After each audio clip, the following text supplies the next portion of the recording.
This is Daily Blast Live. We're talking about what you're talking about. Real, honest, entertaining, live. DBL starts right now. 3, 2. We have Chris back in the studio. Yes. Thank you. Welcome to DBL, October 29th. I'm Tori, here with Al, and Lindsay joins us from home. Lindsay, how you feeling today? Good? Good. It's Friday Junior. What's going on? Friday Junior. Also, you might notice I'm wearing a cool leopard outfit. Well, that's Why on purpose. is that? Is there a reason? There's a reason, you cool cats and kittens. What? Before we get started, we got to tease you a little bit. Coming up in a few minutes, I am chatting with Tiger King star Carol Baskin. Cannot wait. Cannot Yes. wait. It is a no-holds-barred with the reigning reality TV queen. You do not want to miss this. And yes, I asked the questions you wanted me to ask. Like, I know.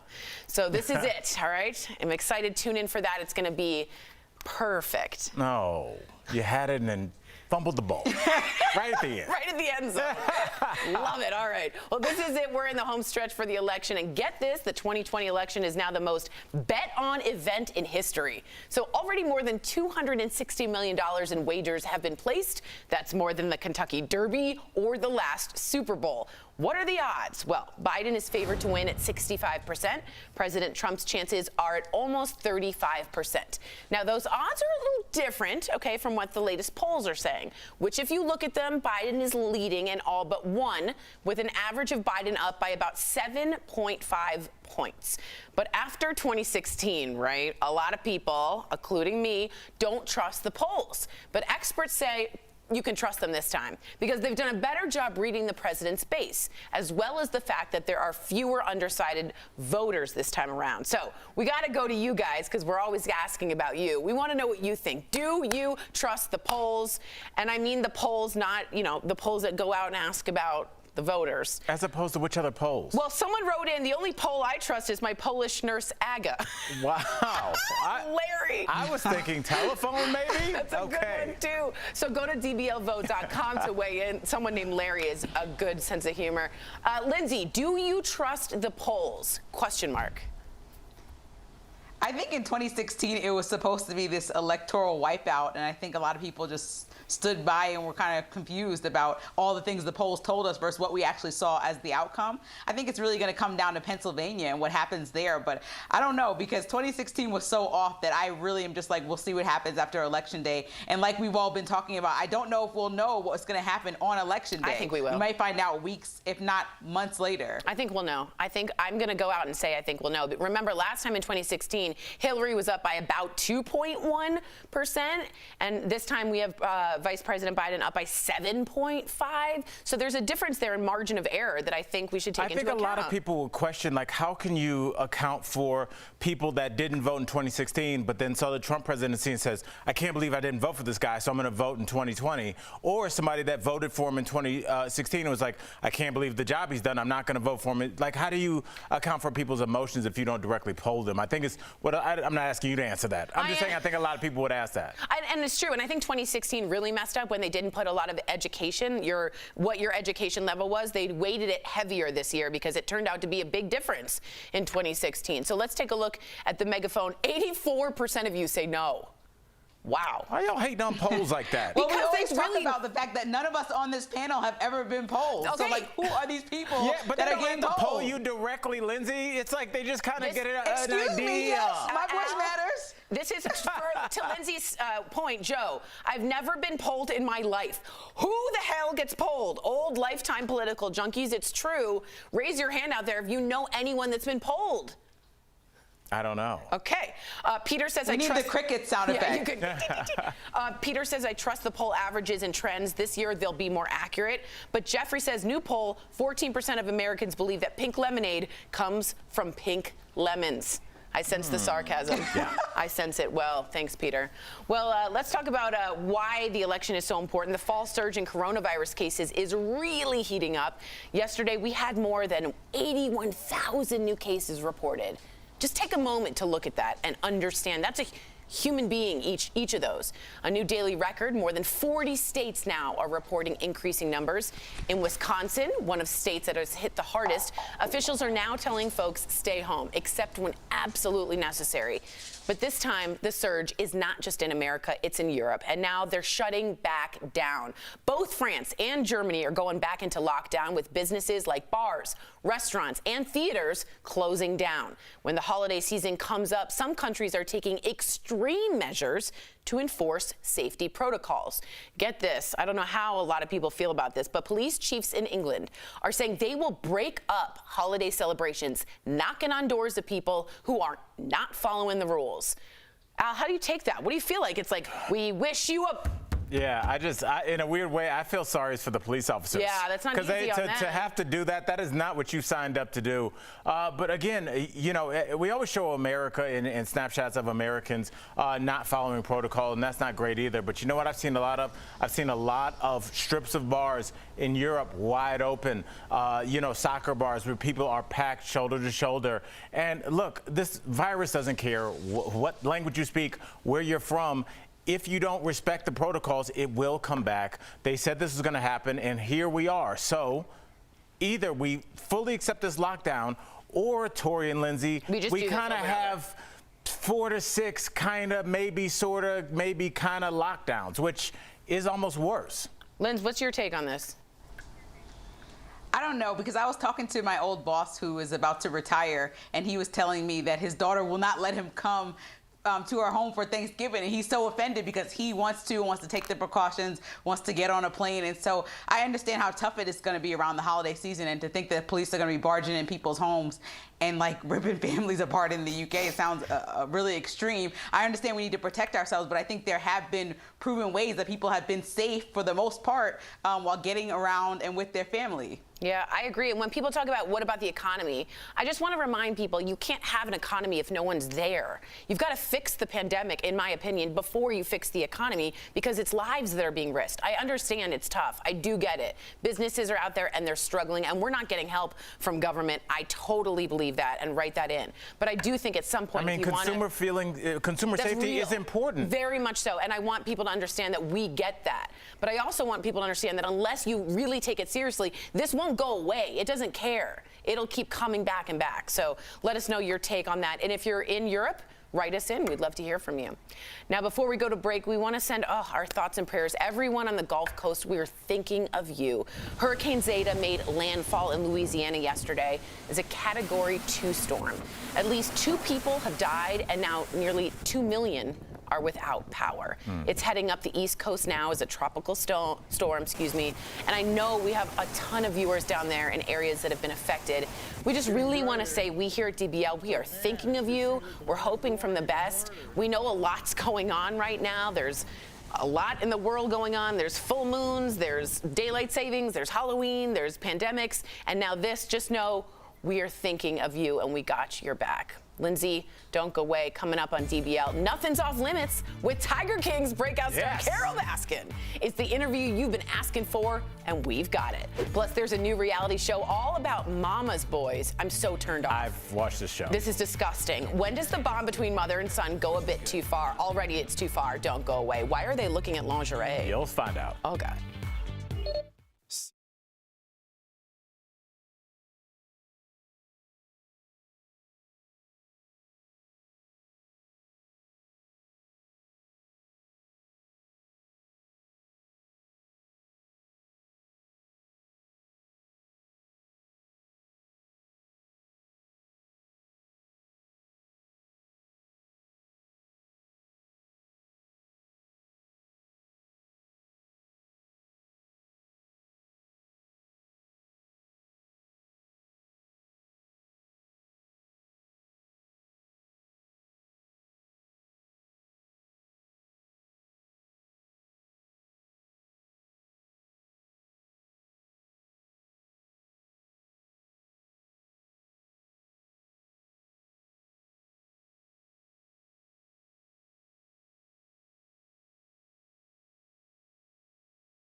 Welcome back to DBL. All right, let's talk. There's a new show on TLC. It's getting a lot of attention, and I don't like it.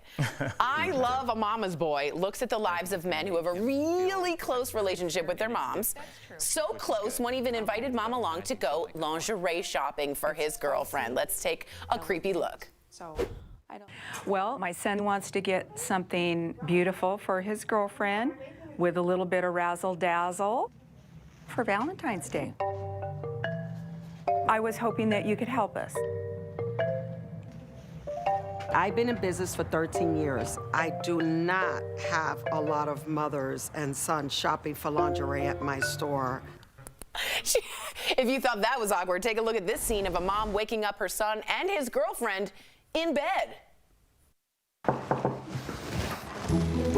Good morning. Morning. Time to get up. Here you go. Kelly. Here you go. You're welcome. How are you? Good. Yeah. Still warming up to the idea of living with Matt's mother. Matt, you've said nothing. All right, have you been a mama's boy or dated one? This is such a turnoff for me. Not that you're close with your mother. I love, my husband's very close with his mother. But the sexual weird part of that, just, Al? It's, I have not dated a mama's boy, but I have seen the show.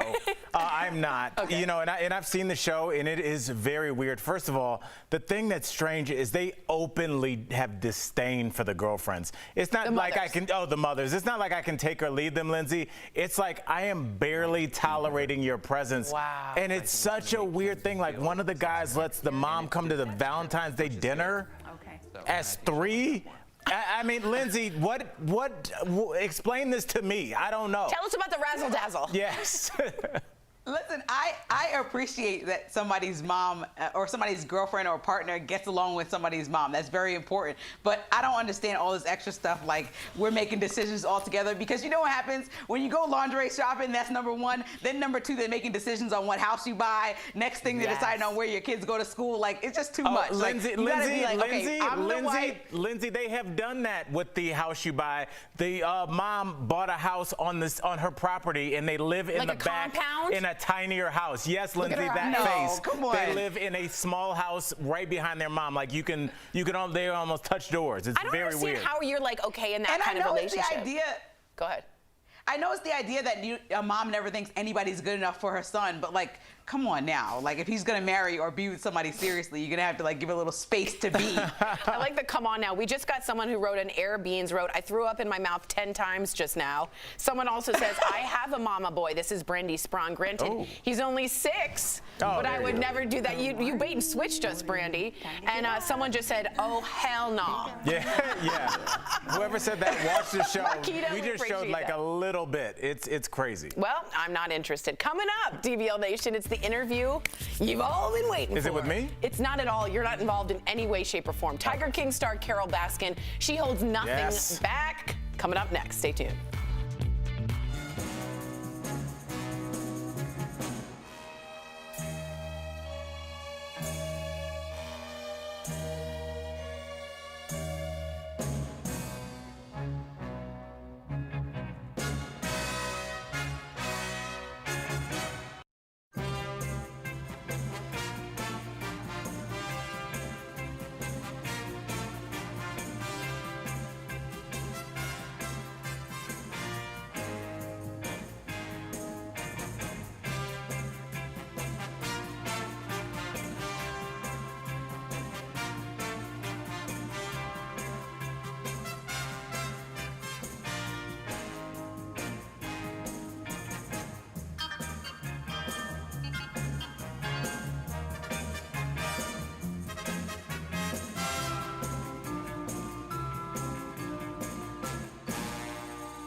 Welcome back to DBL. There's a lot that has happened this year that no one could have predicted, that's true. The rise of Carol Baskin, though, might be the strangest of them all. A big cat activist from Tampa is now a household name thanks to the popular documentary Tiger King.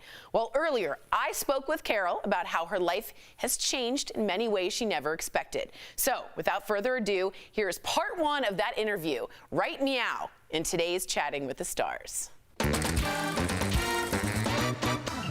They have a heart and a soul and a mind. I've learned from them. But Carol Baskin keeps saying, I can't have these tigers. If he ever had an enemy in his life, it was Carol Baskin. Hey, all you cool cats and kittens, it's Carol at Big Cat Rescue. Joining us is Carol Baskin. Welcome to Daily Blast Live, Carol.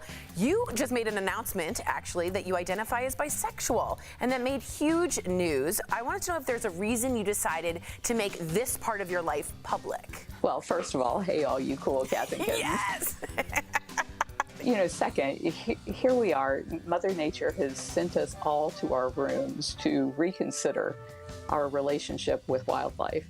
And when you think about all of the important things that we could and should be talking about, and yet all the media wants to talk about is my sexual identity, I'm old enough to be your grandmother, for crying out loud. Do you really want to talk about your grandmother's sex life from 40 years ago? I don't separate people by what gender they are or what color they are or their nationality or their creed or their religious differences. I believe that we are all one. I just don't separate that difference between male and female. I've always felt like I was both. People are acting like this is some big revelation. Right. It's like it's 40 years ago. And I haven't changed during all this time. It's just nobody ever asked me point blank what my belief was on it. And when I told them, oh my gosh, what a storm. Let's move on ourselves. Let's talk about Dancing with the Stars. First of all, what was that like? How did you enjoy it? And why did you say yes? And was it as hard as people say? People say it's like the most grueling thing they go through. Yes, it was the hardest thing I have ever done physically. Oh my gosh, I had no idea what kind of athletes these people were and are. And that's why I still watch every single episode now, because I want to cheer those people on, because I know they have bleeding blisters underneath those socks. It's true. Everybody's stuck at home right now. They can't do all the things that we used to do. And we're looking for some kind of diversion, which explains an awful lot of what we just talked about. The fact that they are going through what they're going through to bring that to people, they have no idea what it's like to be COVID tested every day and have that probe sent up into your brain to make sure that you aren't going to infect your dance partner. Why did you say yes, and did you hesitate to say yes? After Tiger King, we were approached by over 200 media outlets saying they wanted to tell my story. And then my daughter saw the list and she said, well, I really like Dancing with the Stars. I think that would be fun. The Tiger King we have to talk about, but out of everyone, you were the only one who spoke up for the cats. Anyone. I want to start off with your big cat rescue in Tampa. Just tell us how the park is holding up. We had closed our gates because the way we do tours is we put 20 people together and we have a tour guide and a backup, and they go through the sanctuary hearing every story about our 50 cats. So we closed our gates to tours, and then 5 days later, I think, Tiger King came out and painted us as this horrific place that was no better than these roadside zoos that were abusing cats. And people were calling me like every 2 minutes around the clock for 3 months, screaming obscenities and that they wanted to kill the cats because they were better off dead than in cages. And so we couldn't possibly let people onto the property with that kind of mentality out there. So that cut down a third of our income. We're talking $1 million that we lost because of COVID-19 and Tiger King hitting back to back. We are not done talking to Carol Baskin yet. There's a lot more in part 2 of our Carol Baskin interview. Here's a sneak peek. Tomorrow, Carol Baskin dives into her ongoing feud with Joe Exotic, and hear Carol's message to anyone who believes she's responsible for her ex-husband's disappearance. What is your message, Carol, to the people who say you killed your husband? What do you want to be able to say? It's not just my word against their word. I've got the public record. I mean, you can go to the courthouse that the things that they had implied there are just not true. Daily Blast Live will be back after this.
Welcome back to DBL. It's time for some sweet, sweet deals. Yes.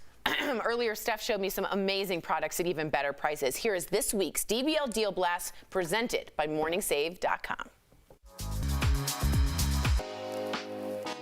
All right, Steph, what do you have for us today? This Croft Ab Lunar Travel jewelry wallet made from premium vegan leather, and it's linen lined, and it's got enough room for all of your favorite jewelry. It has lots of different compartments and pockets so you can organize everything. Now, normally this is $79, but we've got it for $20, which means you're saving 75%. Okay, next, this is the Remo Bell with equipped smart video doorbell camera just here. Whoa. So it lets you see, hear, and talk to your visitors even when you're away from home. So normally this is $199, but we've got it for $79, saving our viewers 60%. Brilliant. Okay, now Tori, this is the Laura Ashley pin interchangeable watch band set. Ooh. So this fashion elegant watch will pair with any outfit, whether it's day or night, because you can mix and match. Look, all these different bands. Now, normally this is $395,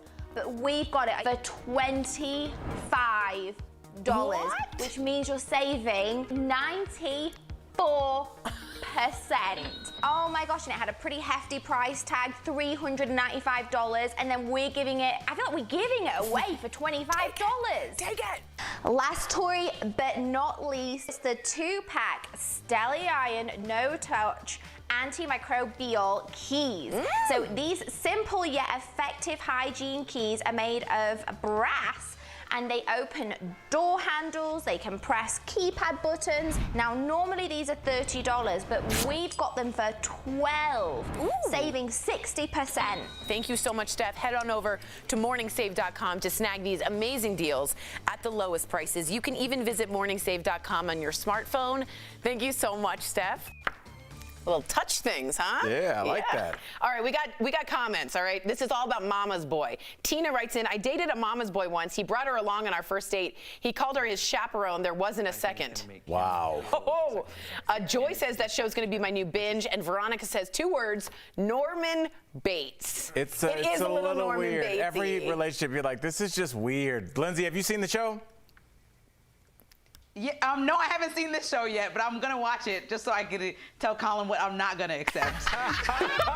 So good. DBL, we are new every day. Tune in. We'll see you same time, same place tomorrow. Bye, guys.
Talking about today on Daily Blast Live. We're just days away from the election with odds showing Biden favored to win. But do you trust the polls? Tiger Queen Carol Baskin is here, and she holds nothing back. From what went down on Dancing with the Stars to her sexuality making headlines. Do you really want to talk about your grandmother's sex life? The woman who had the first ever viral gender reveal party talks about the over-the-top trend. I think what's not really on the table as a talking point is actually the social harm that these parties cause.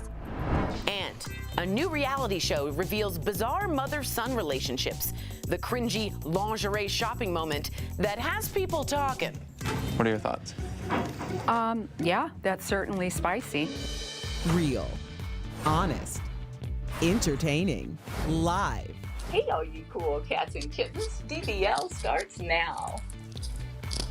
Wow. Thank you, Carol Baskin. That's a good lead in. I know. Welcome to DBL. It is Thursday, October 29th. I'm Sam here with Al. Jeff joining us from home. Jeff, are you excited? Because before we get started, we got Carol Baskin on the show, you guys. So you have to stay tuned because in just a few minutes, our very own Tori is chatting with Tiger King star Carol Baskin. And let me tell you, it is a no-holds-barred interview with the reigning reality TV queen. You do not want to miss this. Carol keeps it real. I know, and I know that you're a huge fan, Jeff. Are you excited for her to be on the show? No better way to start the show than with cool cats and kittens, so I'm excited. I know, me too. All right, so let's get right to it because this is it, guys. We are in the home stretch for the election, and get this, the 2020 election is now the most bet-on event in history. Already more than $260 million in wagers, have been placed. That's more than the Kentucky Derby or the last Super Bowl. So what are the odds, by the way? Biden is favored to win at 65%. President Trump's chances are at almost 35%. Now, those odds are a little different than the latest polls, which, if you look at them, Biden is leading in all of them but one, with an average of Biden up by 7.5 points. But after 2016, and I totally understand this, a lot of you guys do not trust the polls, but experts say this time you can trust them because they've done a better job of reading the president's base, as well as the fact that there are fewer undecided voters this time around. I think we've all noticed that. And also they want to keep their job. Yes. As a pollster. Well, yeah, it's okay. We're going to get to that. Yes, DBL let's Nation, do we this. want to know what you think. Do you trust the polls? Go to dblvote.com to weigh in. I already know Jeff has a strong stance on this, so let's start with you, Al, and then Jeff, jump in. Jeff, Sam, I just want to know, how can you know? Because like in 2016, let's say you did not vote because there wasn't a huge turnout, and then you saw how Trump was president, and you go, oh my gosh, this is the best president ever. So you're going to show up in 2020. How do you account for that person? How do you account for the person that says, I voted in 2016 for Trump, and you know what, I just don't like what he did. I'm not going to show up in 2020. I'm just not going to vote because I don't like Biden. How do you account for the no-shows? What do you mean, how do you? Okay, so Jeff, jump in, and then I have a totally different stance than Al, but jump in. Well, here, I don't believe in polls. I don't believe in surveys. I've never been polled. I've never been surveyed. So when you say you asked 1,000 people, it's so skewed because if you do that again, it's going to be a totally different number. I don't believe in the polls at all. I don't believe in any surveys. So, I mean, how are we supposed to know what's right or wrong? We're just going to have to wait and see what the turnout is. No. First of all, I'm getting comments as we speak because DBL Nation is already echoing both of your sentiments. But let me just say this. It is a science, okay, Al? So they account for every single variable. In fact, I might be a little biased because this was my major. Yes. Polls? No, sociology. Okay. So when you do polls and there's pollsters, really what's behind the polls and the pollsters are social scientists and scholars, and they account for every single variable. Now, I get it. 2016, I understand why a lot of you did not trust the polls. They completely were the exact opposite of what most pollsters said, right? But here's what's so important about polls, and I would even dare to say that polls are vital to our democracy because finally we get to hear from everyday people, as opposed to typically when you look at different cultures and different communities, you usually only hear the loudest voice, which usually is a celebrity, or maybe it's a politician, or maybe it's a specific news outlet, Fox News, CNN, MSNBC. So if you really want to learn about the people and the base, you gotta trust the pollsters. It sounds like I convinced Sam, you. Do they yes, account, go ahead. Do they account for people saying that they're not voting for Trump because they'll be berated by their families, their employees, and society in general? If someone came up to me with a microphone and they're like, who are you voting for? And I happen to be voting for Donald Trump, I'm not saying that I am, so everybody get your sticky fingers off the keyboard. What I'm saying is that if you ask somebody if they're voting for Donald Trump, they're going to say no because they don't want to get berated by all their. You could lose your job because of your support for Donald Trump. That part is true. Jeff's talking about the silent majority. But the pollsters take that into account. These aren't just like blanket emails that they send out. Yes, they do. I studied this. Yes, they do. You actually have one-on-one interviews with people. I know it might be a little bit different because of the pandemic, but they take this very seriously. Typically, you would have a one-on-one interview with someone, and if they learned exactly what the case that you just presented, Jeff, they would then maybe not use you to be part of that sample. So all of that is actually, you guys are not giving social scientists any credit, and I'm not here for it. And I mean, they had gotten most of the, I think that's bias. If you're not correct. using that example, that's bias. That's not bias. They're non-biased. The one thing we can all count on when it comes to this democracy is that social scientists, when they conduct these studies or these polls, there is no bias. They'll take out certain situations where they know will not be representative of that community, right? So there's so many different variables. Here's my scientific answer. You want my scientific answer? That's my scientific answer. I can tell you were a sociology major. Yes, I can tell that. I was. Okay, so let's take a look at some of the comments because you guys are definitely coming at me. Jeffrey, not this Jeff, but a different Jeffrey says, new poll, Sam, 14% of Americans believe that pink lemonade comes from pink lemons. Polls are stupid and too often wrong. Okay, I think that was Jeff that just said in that comment. Peter says, I trust the poll averages and trends. This year, they'll be more accurate. Thank you, Peter. And Joe, I've never been polled in my life. Who the hell gets polled? Old lifetime political junkies. What? And then Larry says, the only poll I trust is my Polish nurse, Aga. Okay. Let's take a look at what DBL Nation has to say. Do you trust the polls? No, 83%. Okay, I'm in the minority. That's cool. Let's get to coronavirus because very scary statistics. In fact, the fall surge in coronavirus cases is really heating up. Yesterday, more than 81,000 new cases were reported, a new daily record. More than 40 states now are reporting increasing numbers. So in Wisconsin, one of the states that's hardest hit, by the way, officials are telling folks to stay at home, except when absolutely necessary. So we're back to that. But this time, the surge is not just in America. In fact, in Europe, they're shutting back down. Both France and Germany are going back into lockdown with businesses like bars, restaurants, and theaters all closing down. So here's the thing. With the holiday season coming up, some countries are going to take some very extreme measures to enforce safety protocols. In fact, police chiefs in England are saying they're going to break up holiday celebrations. They're going to knock on doors of people who are not following the rules. How do you feel about it? Not going to help. You don't think that's going to help? Not going to help, Sam. Jeff, I don't know how you feel, bro, but look, this will not change until people's mentality changes. There are not enough police. If you signed one police officer for every human being on the planet, they would still find a way to break this if it's not in their heart to change this. There will be a point in time when we are so sick and tired. You see it when people are done smoking, done drinking, ready to lose weight, where they're really ready to do this. We're not ready yet. Clearly, Europe isn't either. And that's why we keep having these parties and outbreaks, because people aren't ready. Eventually, it's sad that it's going to take this long, but there will be a day, I hope, Jeff.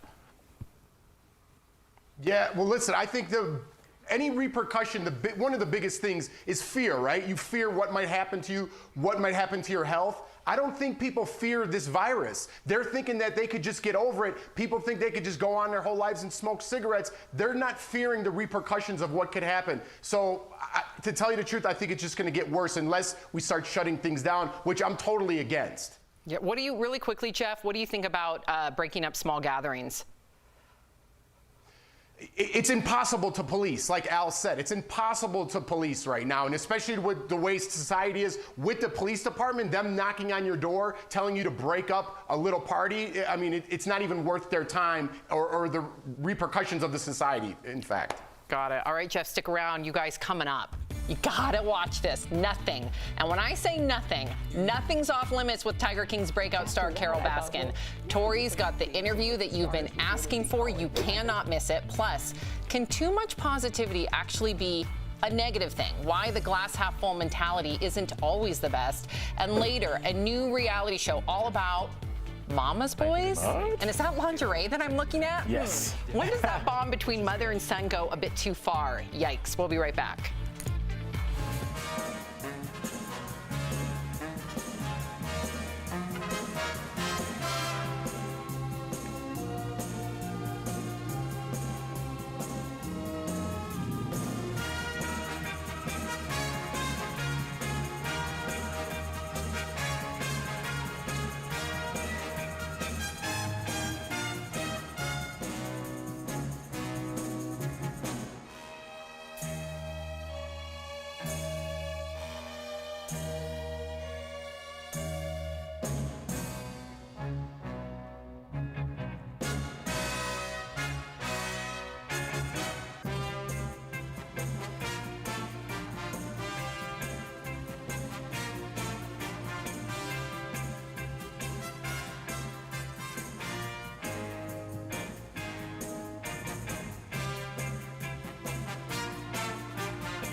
Along with the most honest and entertaining talk in daytime, DBL is telling stories that matter.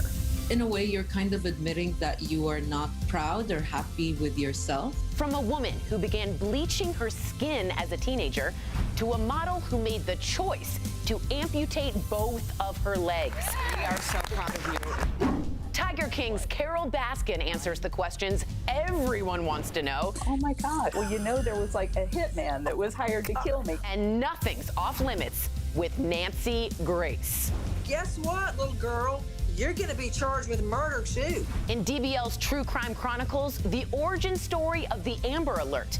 And in Freedom Files, Wrongfully Convicted, a woman spends 17 years in prison for killing her son, but she didn't do it. You don't get to wake up from it and realize that it was just a dream. Also, a world-renowned psychic gives us a reading you have to see to believe. And our favorite mentalist, Wayne Hoffman, absolutely blows our minds. What is it? I'm gonna need some purity water over me. With all of that, and the election, the pandemic. That is insane to me. We have a lot to talk about. So join our conversation every day this November on DBL. Woo, and that was just a little snippet of what's to come in November. So let me tell you guys, and I know I sound like I'm plugging, but I believe so wholeheartedly in what we're about to present to you rolling out in November, because we've all been through so much during this pandemic. We have the most emotional, compelling, important stories, interviews for you. So you got to stay tuned. You don't want to miss a single day. Okay, so Jeff, this next story is for you. It turns out looking on the bright side could actually be bad for us. So according to one expert, there is a thing called toxic positivity. I remember that you had quite the strong opinion on this. He says when bad things happen to us, we shouldn't suppress our true sadness in favor of trying to be positive or happy about it. Denying our true emotions in favor of a cheerful outlook can also be bad for our physical and mental state. So Jeff, last time I even mentioned that word, toxic positivity, you about freaked out on me. Listen, Sam, it's just a trigger word. Am I saying mask your emotions? Absolutely not. You have to ride your emotions. You have to ride that wave. But at the end of those emotions, positivity is what wins every time. This survey is absolute trash. Because if you believe in your head, whatever you want to do, just take losing weight, for example. If you think you can't do it, you can't lose the weight, the holidays are coming, I'm never going to do it, guess what? You can't, because you don't believe in your mind up here that you can. If you think the holidays are coming, you want to look your best for 2021, guess what? You can, because you believe it up here. It's all about positivity. Don't give me more excuses of why you can't do something and tell me toxic positivity. That's a trash word. Jeff, and if you believe in that, you're negative and you're never going to get your goals. I agree with you, man. It's not a great word. It's not a great phrase. What I think they're saying, which I do think there is some merit in, is don't use either one as a crutch. Looking at everything as a bad thing or everything as a good thing can be a crutch for you to not have to deal with that thing. If I go, hey, Jeff, I got tickets to go down to the football game, and they're like, oh, well, the parking's going to be terrible. Or I go, Jeff, we got tickets to go to the football game, and you go, it's going to be the greatest game ever. Probably neither one is going to be true. You're missing the point. That's not what toxic positivity is. And I think actually the title, as trashy as it sounds, because it's like almost like putting a negative on a positive. I get that, Jeff. It really does label exactly what it is. So when somebody says, if I'm having a really bad day, and you said to me, Sam, just brush it off, you'll be fine. That is dismissing my feelings. That's toxic positivity. So it seems like you're being positive by being like, pick yourself back up, brush it off, girl, you got this. It's not positive. It's actually like super tough. I like that. Did you hear that, you got me, yeah. I just because that is dismissing. That's a way for me to get out of actually hearing what you're dealing with. So you got me.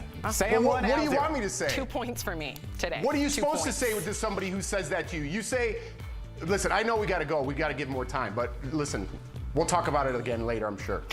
I love when Jeff gets fired up. Me too. Don't go away. Coming up on DBL, it's the interview I'm telling you guys that you've been waiting for. Tiger King star Carol Baskin. When I say she holds nothing back, she's got some things to say that I think you will be surprised. So make sure that you check that out because she's going to be chatting to Tori coming up next.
Welcome back to DBL. There's a lot that has happened this year that no one could have predicted, that's true. The rise of Carol Baskin, though, might be the strangest of them all. A big cat activist from Tampa is now a household name thanks to the popular documentary Tiger King.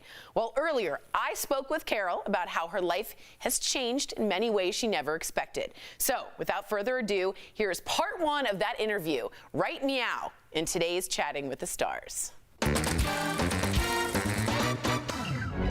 heart and a soul and a mind. I've learned from them. But Carol Baskin keeps saying, I can't have these tigers. If he ever had an enemy in his life, it was Carol Baskin. Hey, all you cool cats and kittens, it's Carol at Big Cat Rescue. Joining us is Carol Baskin. Welcome to Daily Blast Live, Carol. You just made an announcement, actually, that you identify as bisexual, and that made huge news. I wanted to know if there's a reason you decided to make this part of your life public. Well, first of all, hey, all you cool cats and kittens. Yes! You know, second, here we are. Mother Nature has sent us all to our rooms to reconsider our relationship with wildlife. And when you think about all of the important things that we could and should be talking about, and yet all the media wants to talk about is my sexual identity, I'm old enough to be your grandmother, for crying out loud.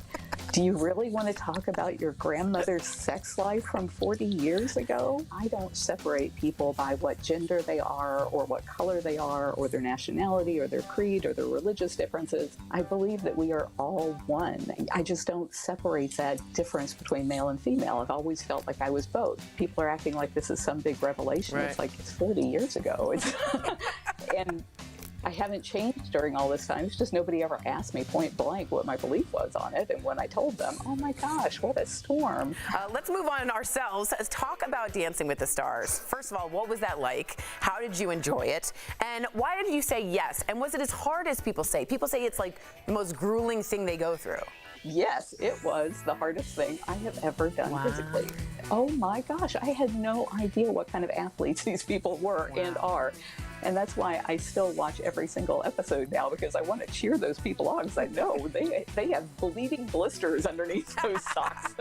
It's true. Everybody's stuck at home right now. They can't do all the things that we used to do. And we're looking for some kind of diversion, which explains an awful lot of what we just talked about. The fact that they are going through what they're going through to bring that to people, they have no idea what it's like to be COVID tested every day and have that probe sent up into your brain to make sure that you aren't going to infect your dance partner.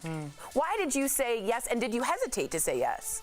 After Tiger King, we were approached by over 200 media outlets saying they wanted to tell my story. And then my daughter saw the list and she said, well, I really like Dancing with the Stars. I think that would be fun. The Tiger King we have to talk about, but out of everyone, you were the only one who spoke up for the cats. Anyone.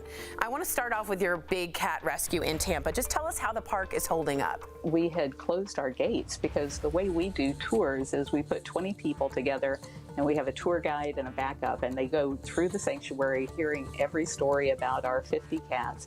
So we closed our gates to tours, and then 5 days later, I think, Tiger King came out and painted us as this horrific place that was no better than these roadside zoos that were abusing cats. And people were calling me like every 2 minutes around the clock for 3 months, screaming obscenities and that they wanted to kill the cats because they were better off dead than in cages. And so we couldn't possibly let people onto the property with that kind of mentality out there. So that cut down a third of our income. We're talking $1 million that we lost because of COVID-19 and Tiger King hitting back to back. We are not done talking to Carol Baskin yet. There's a lot more in part 2 of our Carol Baskin interview. Here's a sneak peek. Tomorrow, Carol Baskin dives into her ongoing feud with Joe Exotic, and hear Carol's message to anyone who believes she's responsible for her ex-husband's disappearance. What is your message, Carol, to the people who say you killed your husband? What do you want to be able to say? Wow, I cannot wait to see it. Good Tori job, can get Tori. anything out of anybody. It's good. Don't miss it. Part 2 tomorrow. We'll be right back. Promotional consideration is brought to you by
If you're sticking around, here's what's coming up on DBL. Senator Witherspoon is Reese considering a run for office someday, and Mama's boys are taking center stage on a new TLC reality show. DBL's new every day. We'll be right back.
Is Daily Blast Live. We're talking about what you're talking about. Real, honest, entertaining, live. DBL starts right now. 3, 2. Welcome to DBL. I'm Sam here with Al. Jeff joining us from home. Let's get right to it because we've seen a few celebrities take a stab at politics, including our current president. So could Reese Witherspoon be next? Well, the actress says she isn't ruling out a possible run for the Senate in the future. Reese spoke about her political aspirations on the Smart List podcast and said she might consider running when she's 65. She added that she would like to see more diversity in the Senate. Have a listen.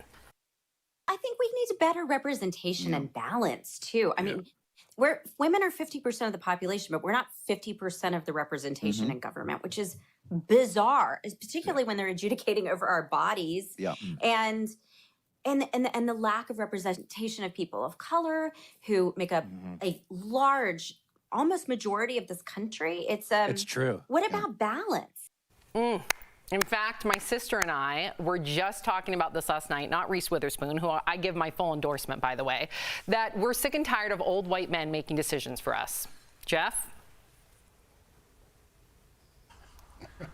I just got to let that sit there for a second. Then you went right to me. Listen, here's the thing. If she wants to get into politics when she's 65, she should start now if she's serious about it. Because these people just going into politics because they're famous or they're rich or they have a lot of following and they think they have some influence, I think it's a lot more than that. I think actors and actresses especially need to stay in their lane. I don't like when actors take hosting jobs. There's all these game shows now on TV, and actors are taking those jobs. Stay in your lane. Let some hosts get those jobs. And Jeff, I have a theory, and I want to hear what you and Sam have to think about this. It has to do with actors going into politics. Yes, we've seen actors go in, and obviously the president had a successful show, but we've seen people like Cynthia Nixon from Sex and the City not do well at all in her campaign. And my theory is this. I think it's the roles that you play. Trump played a super successful businessman. A lot of people elected him because of that. Schwarzenegger, a rough, tough, shoot-'em-up guy. Jesse Ventura, Ventura, big-time wrestler, action star. Clint Eastwood. Yeah, Ronald Reagan played a cowboy. Wow. A good guy. And I think that helps because no matter what you say, if you watch TV enough, that gets in your brain. Ronald Reagan, cowboy, tough guy, gonna fight for the good guy. That gets in your brain, and it does help when you're running. That's so funny that you mentioned that because there's already a trend on Twitter that loves the fact that Reese Witherspoon would ever run. Not only because if you ever really follow her career, and I'm not talking about her movie career, but the interviews that she's done, she's always been a very big advocate for social issues. So she does walk the walk, and she's an activist as well, and she's an incredible entrepreneur. So I think she would do a standout job. But Elle Woods, one of the characters, sticking up for the little people. So a lot of people love the fact that Elle Woods literally is that representation, as you just mentioned. Were you pointing at a black man for a Legally Blonde reference? You don't know like Elle or the Bend? Do you know the Bend and Snap? No. You don't know the Bend and Snap? That sounds like a dance that started in Southern hip hop. I don't know what that is. And Snap. Just Jeff, try do you know what the Bend and Jeff, do you know the Bend and Snap? Jeff? I don't know the Bend and Snap. I like the sound of it, but I don't know it's it. trending on Twitter right now because they're hoping that Reese Witherspoon will run, and they're re-bringing back her infamous Bend and Snap. Here, I'll show you, and then Al, you're gonna have to do it real quick. No, I'm gonna do the Bend and Snap. Sam's bending and snapping. Okay, so this is Rob's the Bend and coming Snap. over. Okay, so you bend and snap. I Your will turn. never yes, do you that. Are. Really quickly. No, yes, I am not doing yes, that. You are. Jazz hands. Yes, you are. It's Albert. The viewers. You owe it to the viewers. No, you have to do it. What was that? Okay, Jeff, you're gonna really quickly do it because that was a fail. That was good. No, that was a major fail. Don't bully me into doing it, and then when I do it, I crouch. That was no bend. I crouched Jeff, can you in give jazz us a bend hands. and snap, and then we'll move on, please. For the viewers love you, Jeff. I didn't see it. I didn't see it. I got to see it. I'm not doing it again. I don't know how it goes. Okay, we're moving on. Darn. What? Maybe by the end of the show. Sam bullied me. My screen is a half an inch big. I can't see anything. You saw enough. It was embarrassing. I'm going to call you, Jeff, and I'm going to tell you how to do it. And at the end of the show, I would love to see Jeff do the bend and snap. That's not the bend and snap. I'll call you, Jeff. I'll call you. Okay, so the Girl Scouts are facing some major backlash after tweeting, then deleting a post. The Girl Scouts posted this picture congratulating Amy Coney Barrett for becoming the 5th woman appointed to the Supreme Court since 1789. She appears with the late Ruth Bader Ginsburg and Sandra Day O'Connor, but some people criticize placing Amy, a conservative, with the other liberal justices. Amy's appointment has also been controversial given it was pushed through just days before the presidential election. So the Girl Scouts they took it down. They tweeted that the post was not intended to be a political or partisan statement. They added the Girl Scouts are neither red nor blue, but Girl Scout green. That's for money. Wow. I'm sorry, am I a cookie company that uses 5-year-olds to sell my product?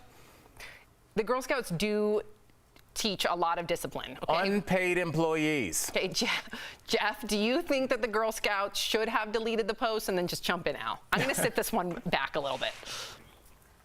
Yeah, I love Al's theory on this, so I'll be quick. No, I don't think they should have took it down at all. But this goes back to the same thing we talked about earlier, Sam, the polls and voting. Would you tell anybody that you're voting for Trump? No, because there's backlash. Amy Coney Barrett didn't do anything yet. She hasn't voted on anything yet, and people hate her because of her association with Trump. It's the same thing with Rudy Giuliani. People hate him, and he's a laughingstock because he's associated with Trump. If you put anything behind Trump, you're going to be laughed at and ridiculed in the news in any aspect. And then if you support that like the Girl Scouts did, you're the one that's in trouble now. You're the person that you get all these labels and checks. Jeff, this isn't great TV for two people to be agreeing with each other, but I'll say whatever you just said. You didn't even need to say that.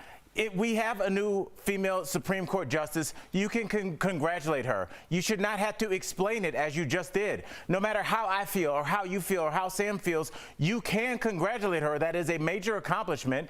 And I don't understand why they had to take it down, even though I understand why they did. I'll push back a little bit. I disagree with the both of you. Even though I think you can celebrate her, you can have duality of thought here and celebrate her as a young woman, a fantastic mother at that. At least a lot of that's what people say about her. However, if you you are someone out there who really believes in pro-choice, and you know her history with being anti-abortion, and then you're going to have a strong stance. And I think that's perfectly okay to stick up for what you believe in. I'm not saying that the Girl Scouts should have taken down the tweet, but I think it's perfectly fine for anybody that completely disagrees with her ideology to feel like that they have a voice. And that will have no impact on the Thin Mint sales this year. Okay.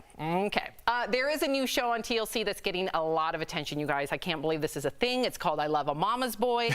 Looks at the lives of men who have a really close relationship with their mom, so close. One even invited mom along to go lingerie shopping for his girlfriend. Watch. Well, my son wants to get something beautiful for his girlfriend with a little bit of razzle-dazzle for Valentine's Day. I was hoping that you could help us. I've been in business for 13 years. I do not have a lot of mothers and sons shopping for lingerie at my store. Ooh, Jeffrey, have you ever been a mama's boy? Can you relate to this at all? I'm a mama's boy, but we don't go lingerie shopping together. Al? You know, obviously no, but I think, Jeff, and really quickly, I think that this is more like sometimes when the dad is out of the picture, it's like the mother and son get married. There's no sexual aspect, but they kind of interact as a married couple. And that's why I think they push the girlfriends away so much, because they have a dynamic. Like, I had an they eat ex dinner where together. this was a thing. Yeah. No, this was a thing with my ex and his mom. And it was more the mom than my ex. But it got so uncomfortable that I remember and I was young. I was probably like 20 years old. But I remember our first Valentine's Day together, my ex and I. We went to visit his parents, and his mom gave me a gift basket. And let me tell you, the one thing that sticks out of my mind was a pair of dice that had, if you roll the dice, it had very explicit tasks to do with your significant other. And I was so uncomfortable, right? Oh. Ew. Is that not disgusting, Jeff? Yeah, I'm very uncomfortable as well right now, yes. I was too. I think that was the point. Yeah. All right. Coming up on DBL, gender reveal parties are all the rage these days. But when do they go too far? We're going to hear from the mom who started it all. Yup, that's coming up next. Look.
Welcome back to DBL. Jenna Carvanidis is credited with inventing gender reveal parties, but hers was far from what they've become today. I spoke with her earlier in today's DBL Spotlight.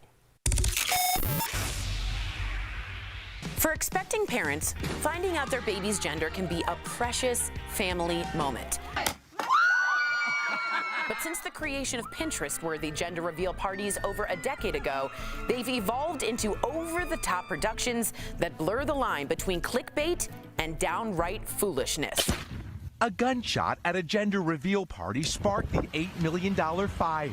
Start packing up! But before gender reveal parties became an exercise in internet one-upmanship, they were just one mom's simple idea to celebrate a pregnancy she struggled to achieve. You know, I'd had several miscarriages, so this was more of a celebration for myself. Today, Jenna Carvanidis, who invented gender reveal parties by baking a simple pink cake, no longer condones them and has a warning about the detriment that these parties can ultimately cause their unborn child. Jenna Carvanidis, welcome to DBL. So you had the world's first viral gender reveal party when you were pregnant with your first daughter. That was back in 2008. So what inspired the party, and what was it like back then when nobody was really doing these gender reveal parties? And back then, social media was just different anyway. A blog was more seen as your own personal diary that you're putting out there. I certainly wasn't making content for the audience. So I didn't even think about how my party was coming across to anyone. Not to be a downer, but you know, I'd had several miscarriages. So this was more of a celebration for myself as a milestone that we finally got to the point in the pregnancy where we could find out if it was a boy or a girl. And we had the party. It was very small and it went on my blog. And then after that, it went viral and sort of propagated from there. So since then, you've had 2 more daughters, and let's talk about how gender reveal parties have become over-the-top productions that rake in thousands of views, likes, and shares. 2, 1. What do you now think of gender reveal parties that go viral today, especially because you're the one that kind of started it all? I think what's not really on the table as a talking point is actually the social harm that these parties cause. I mean, we were not talking about gender identities or transgender or non-binary. We were not having these conversations in 2008, and we are in 2020, and we need to keep having them. This really aggressive gender binary, it's erasure of trans and non-binary people. What do you hope will happen with people today when it comes to gender reveal parties? And do you hope that they'll just go away altogether? We just need to have a more awareness level when it comes to why we're doing these parties. And maybe people just need to know there's no reason to have a party. You don't need the excuse. You don't need the hook of what kind of genitals do my child have in order to throw a party to celebrate yourself, your milestones. Pop that bottle of champagne in the middle of the week for no reason. I mean, obviously not if you're pregnant, but, you know, bake a cake, do the thing. There's no shame in having a party. Okay, so here's the thing, though. Your daughters are still very young. As they grow up, what do you want them to know about gender identity as they discover theirs? And to any of our viewers watching right now that know very little about gender identity, or they don't even think that that's a thing, what would you say to them? Little boys wanting to play with a doll, it doesn't mean that they're gay. It doesn't mean they're going to grow up to be gay, or if they are, who cares? The main thing is, you know, what your anatomy that you have isn't what defines you and your abilities to be successful in the world. It doesn't define your interest and how you're going to be able to contribute positively to society. You're putting this really strong emphasis on this one body part. You've really precluded everything else about that person that's really going to make a bigger difference. Yeah, and at the end of the day, it's about acceptance, right? And when it comes to our kids, the more we can accept them and love them. So I really hope that our interview opens up the minds of parents that maybe just don't understand it, and they take the time to try and understand it, or at least just be there for their children who are having gender identity issues, right? So before we go, what do you have to say to expecting parents today who are planning their own gender reveal parties? Would you try to talk them out of it? I don't want to shame anybody for having a good time, but let's just pivot away to a different type of celebration and really focus on what you're actually celebrating, which is a new member of your family. There's nothing more exciting than that. And you just don't have to connect it to your baby's body parts at all, because you're going to love that baby no matter what. Oh, amen, let me tell you. Okay, so Jenna, thank you from one mom to another. I appreciate you and your advocacy and your transparency and your clarity. Thanks for stopping by DBL. Thank you. We'll be right back.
Welcome back to DBL. It's time for some sweet, sweet deals. Earlier, Steph showed Tori some amazing products at even better prices. So here's DBL Deal Blast presented by MorningSave.com. All right, Steph, what do you have for us today? Tori, I'm here at home with some products and deals that you guys are going to absolutely love.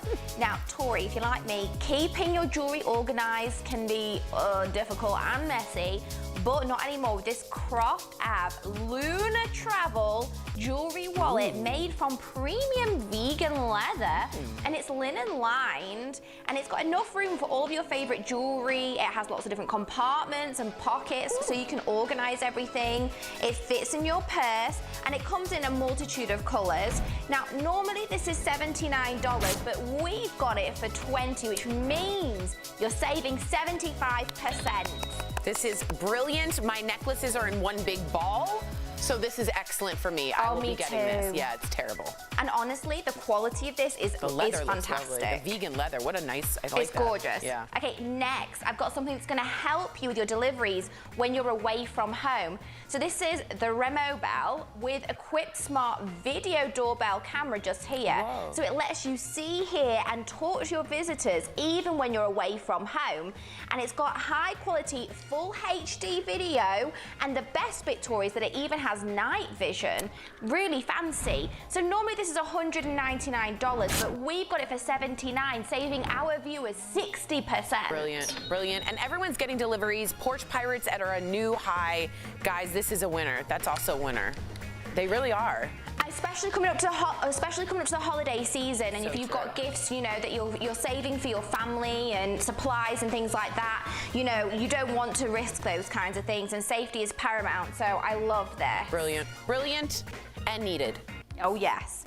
Okay, now Tori, you know that wearing the right watch It depends where you're going as to how you style it and what it needs to look like, and it can be a bit difficult. And this has all been made really easy with the Laura Ashley pin interchangeable watch band set. Ooh. So this fashion elegant watch will pair with any outfit, whether it's day or night, because you can mix and match. Look, all these different bands and bracelets. It comes in 3 different colors, so you can pick rose gold, gold, or silver. Now, normally this is $395, but we've got it. Are you ready? This is crazy. For $25. What? Which means you're saving, I know, it's just so insane. We're saving 94%. 94%. Watch those savings, everyone. Watch them. For Christmas, I mean, you can't get better than that. Oh my gosh, and it had a pretty hefty price tag, $395, and then we're giving it, I feel like we're giving it away for $25. Take it. Last story, but not least, I've got something that's gonna help you stay safe and protected when you leave the house. So it's the 2-pack Stelly Iron No Touch antimicrobial keys. So these simple yet effective hygiene keys are made of brass, and they open door handles, they can press keypad buttons, even most touchscreen surfaces without any kind of direct contact. And they're a really convenient size. You can pop them in your pocket, your wallet, your purse. Now, normally these are $30, but we've got them for $12, saving 60%. Smart, smart, smart. I mean, that's a good stocking Hanukkah stuffer for this day and age. It's amazing. Thank you so much, Steph. Head on over to morningsave.com to snag these amazing deals at the lowest prices. You can even visit morningsave.com on your smartphone. Thank you so much, Steph. We'll be right back. Promotional consideration is brought to you by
on DBL, a mother convicted of torching her home and killing her baby boy. But she didn't do it. Was she framed? It's not a nightmare because you don't get to wake up from it and realize that it was just a dream. Don't miss this powerful edition of Freedom Files Wrongfully Convicted tomorrow only on DBL. Yeah, one of the most heartbreaking and compelling interviews that I've ever done in my career. Yeah, it's powerful. Do not miss it. And DBL's new every day. We'll see you tomorrow, same time, same place. Bye, guys.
On Daily Blast Live. We're just days away from the election with odds showing Biden favored to win. But do you trust the polls? Tiger Queen Carol Baskin is here, and she holds nothing back. From what went down on Dancing with the Stars to her sexuality making headlines. Do you really want to talk about your grandmother's sex life? The woman who had the first ever viral gender reveal party talks about the over-the-top trend. I think what's not really on the table as a talking point is actually the social harm that these parties cause. And a new reality show reveals bizarre mother-son relationships, the cringy lingerie shopping moment that has people talking. What are your thoughts? Yeah, that's certainly spicy. Real, honest, entertaining, live. Hey, all you cool cats and kittens. DBL starts now. Wow. Thank you, Carol Baskin. That's a good lead in. I know. Welcome to DBL. It is Thursday, October 29th. I'm Sam here with Al. Jeff joining us from home.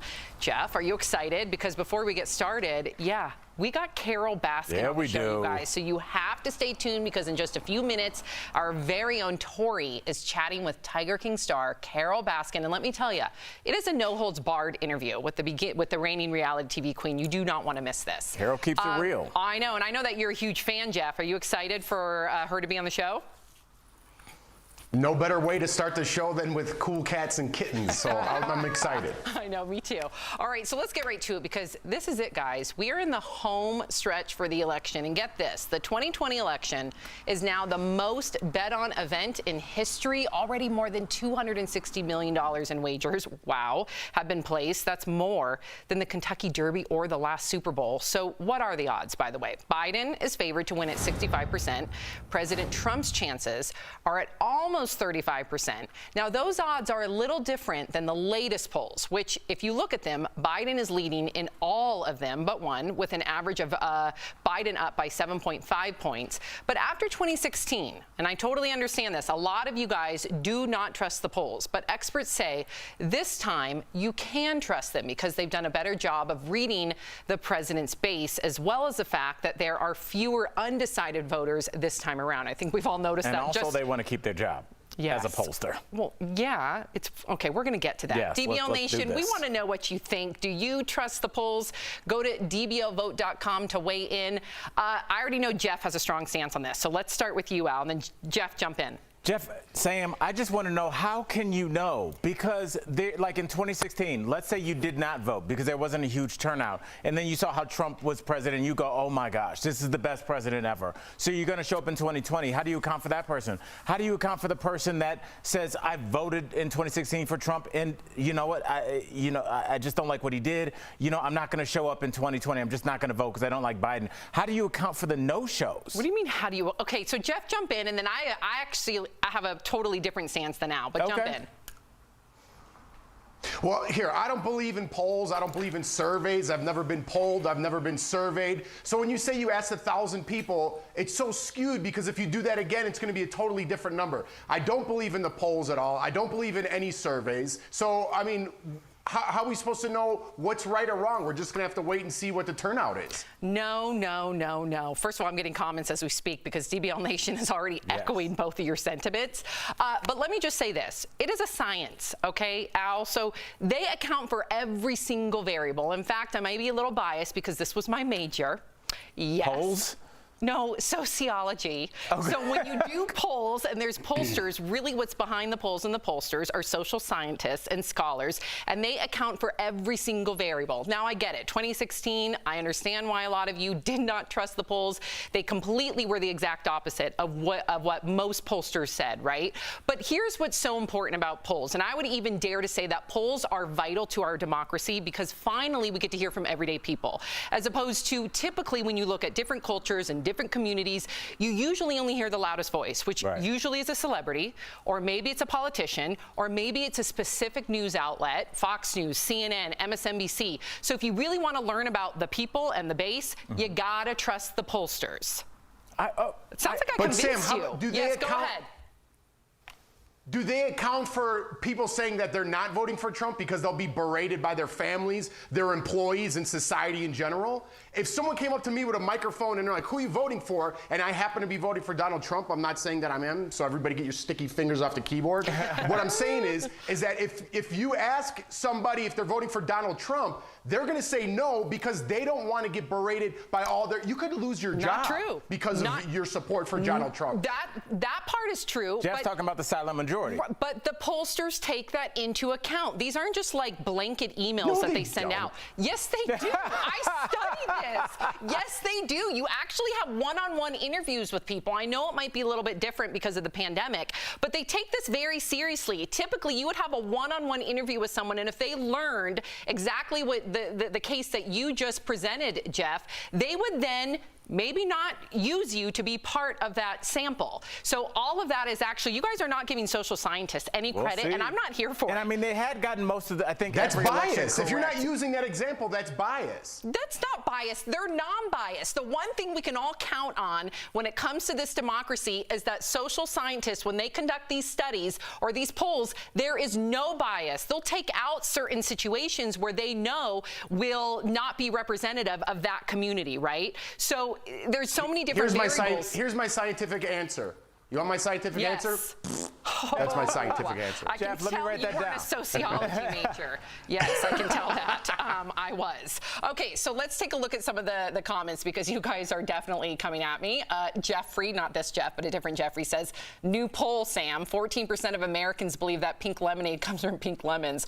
Polls are stupid and too often wrong. Okay, I think that was Jeff that just said in that comment. Peter says, I trust the poll averages and trends. This year they'll be more accurate. Thank you, Peter.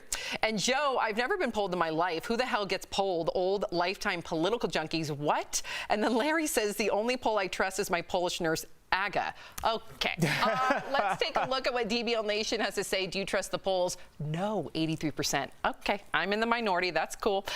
Let's get to coronavirus, because very scary statistics. In fact, the fall surge in coronavirus cases is really heating up. Yesterday, more than 81,000 new cases were reported, a new daily record. More than 40 states now are reporting increasing numbers. So in Wisconsin, one of the states that's hardest hit, by the way, officials are telling folks to stay at home, except when absolutely necessary. So we're back to that. But this time, the surge is not just in America. In fact, in Europe, they're shutting back down. Both France and Germany are going back into lockdown, with businesses like bars, restaurants, and theaters all closing down.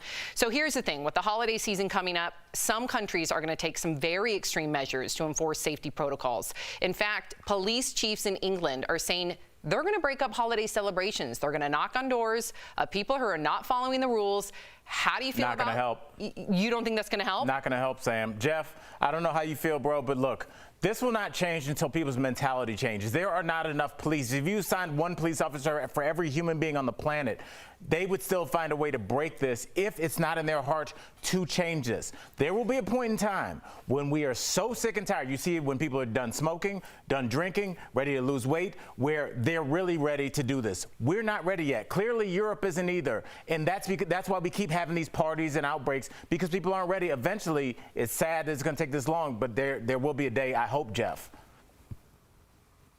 Yeah, well, listen, I think any repercussion, one of the biggest things is fear, right? You fear what might happen to you, what might happen to your health. I don't think people fear this virus. They're thinking that they could just get over it. People think they could just go on their whole lives and smoke cigarettes. They're not fearing the repercussions of what could happen. So to tell you the truth, I think it's just going to get worse unless we start shutting things down, which I'm totally against. Yeah. What do you, really quickly, Jeff, what do you think about breaking up small gatherings?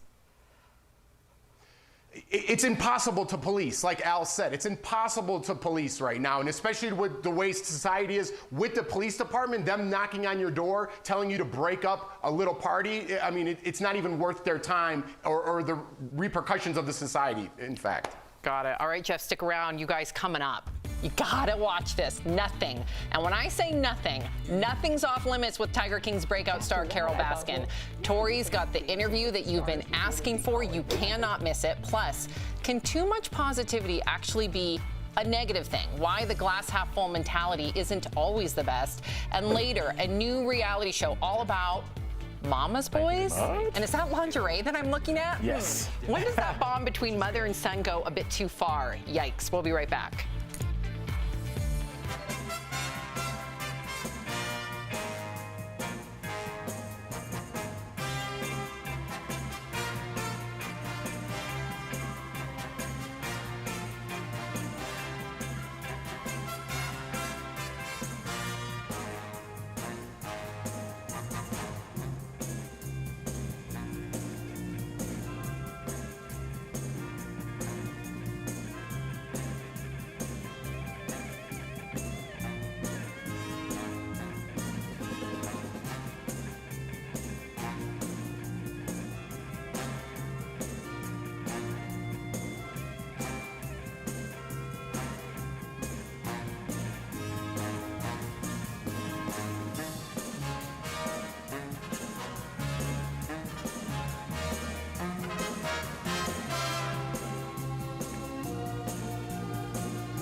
Along with the most honest and entertaining talk in daytime, DBL is telling stories that matter. In a way, you're kind of admitting that you are not proud or happy with yourself. From a woman who began bleaching her skin as a teenager to a model who made the choice to amputate both of her legs. We are so proud of you. Tiger King's Carol Baskin answers the questions everyone wants to know. Oh my God. Well, you know, there was like a hitman that was hired to kill me. And nothing's off limits with Nancy Grace. Guess what, little girl? You're going to be charged with murder, too. In DBL's True Crime Chronicles, the origin story of the Amber Alert. And in Freedom Files, Wrongfully Convicted, a woman spends 17 years in prison for killing her son, but she didn't do it. You don't get to wake up from it and realize that it was just a dream. Also, a world-renowned psychic gives us a reading you have to see to believe. And our favorite mentalist, Wayne Hoffman, absolutely blows our minds. What is it? Okay, I'm gonna need some purity water over me. With all of that, and the election, the pandemic. That is insane to me. We have a lot to talk about. So join our conversation every day this November on DBL.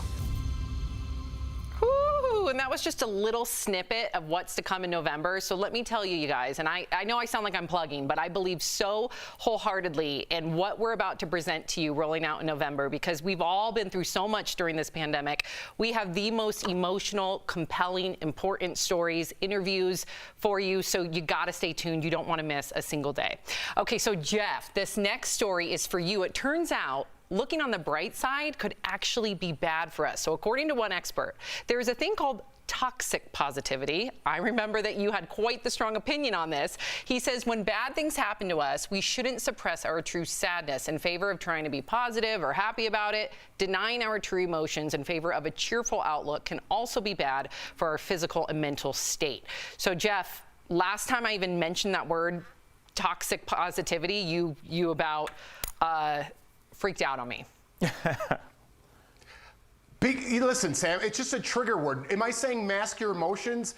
Absolutely not. You have to ride your emotions. You have to ride that wave. But at the end of those emotions, positivity is what wins every time. This survey is absolute trash. Because if you believe in your head, whatever you want to do, just take losing weight, for example. If you think you can't do it, you can't lose the weight, the holidays are coming, I'm never going to do it, guess what? You can't, because you don't believe in your mind up here that you can. If you think the holidays are coming, you want to look your best for 2021, guess what? You can, because you believe it up here. It's all about positivity. Don't give me more excuses of why you can't do something and tell me toxic positivity.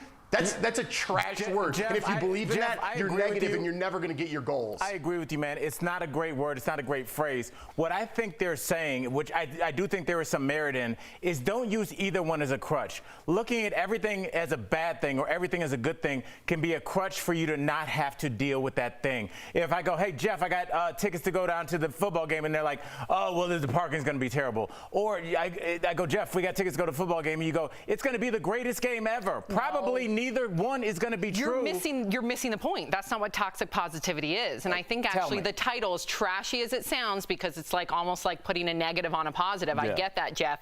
It really does label exactly what it is. So when somebody says, if I'm having a really bad day, and you said to me, Sam, just brush it off, you'll be fine. That is dismissing my feelings. That's toxic positivity. So it seems like you're being positive by being like, pick yourself back up, brush it off, girl. You got this. It's not positive. It's actually super tough. I like that. Did you hear that, you got me, yeah. I just because that is just missing. That's a way for me to get out of actually hearing what you're dealing with. So you got me. Sam, what do you want me to say? 2 points for me today. What are you supposed to say to somebody who says that to you? You say, listen, I know we got to go. We got to give more time. But listen, we'll talk about it again later, I'm sure. I love when Jeff gets fired up. Me too. Don't go away. Coming up on DBL, it's the interview I'm telling you guys that you've been waiting for. Tiger King star Carol Baskin. When I say she holds nothing back, she's got some things to say that I think you will be surprised. So make sure that you check that out, because she's going to be chatting to Tori coming up next.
Welcome back to DBL. There's a lot that has happened this year that no one could have predicted, that's true.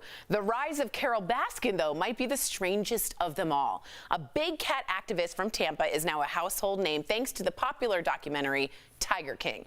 Well, earlier, I spoke with Carol about how her life has changed in many ways she never expected. So, without further ado, here's part one of that interview, right meow, in today's Chatting with the Stars.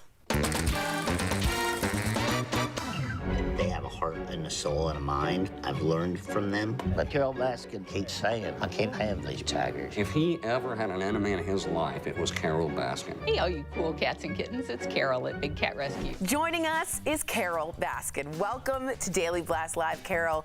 You just made an announcement, actually, that you identify as bisexual, and that made huge news. I wanted to know if there's a reason you decided to make this part of your life public. Well, first of all, hey, all you cool cats and kittens. Yes!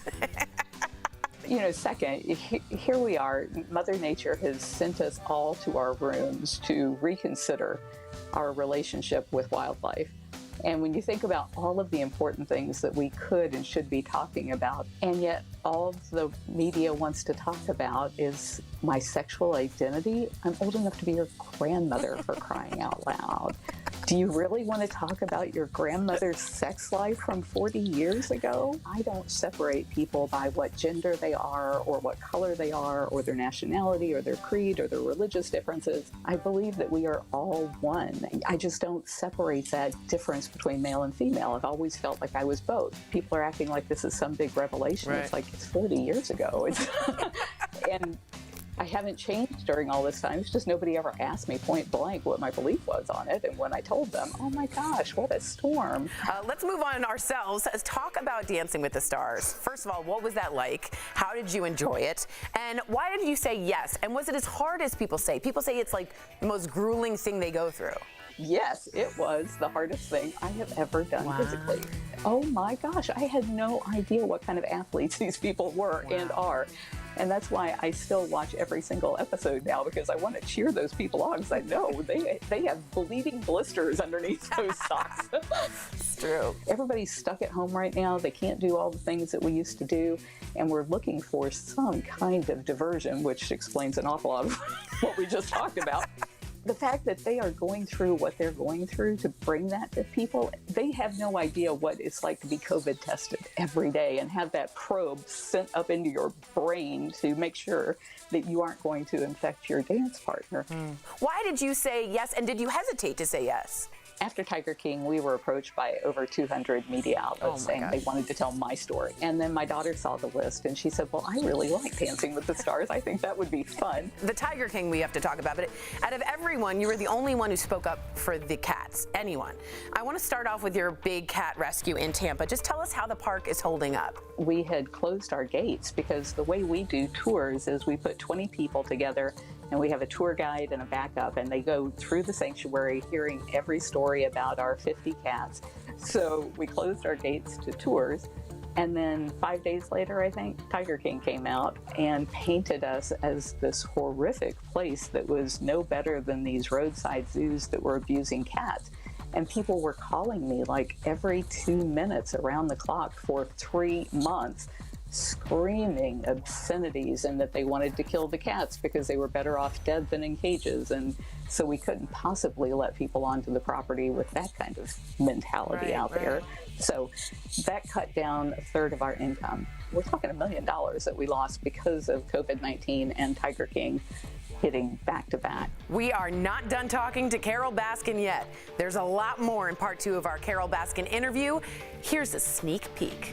Tomorrow, Carol Baskin dives into her ongoing feud with Joe Exotic, and hear Carol's message to anyone who believes she's responsible for her ex-husband's disappearance. What is your message, Carol, to the people who say you killed your husband? What do you want to be able to say? Wow, I cannot wait to see it. Good job, can get Tori. anything out of anybody. It's good. Don't miss it. Part 2 tomorrow. We'll be right back.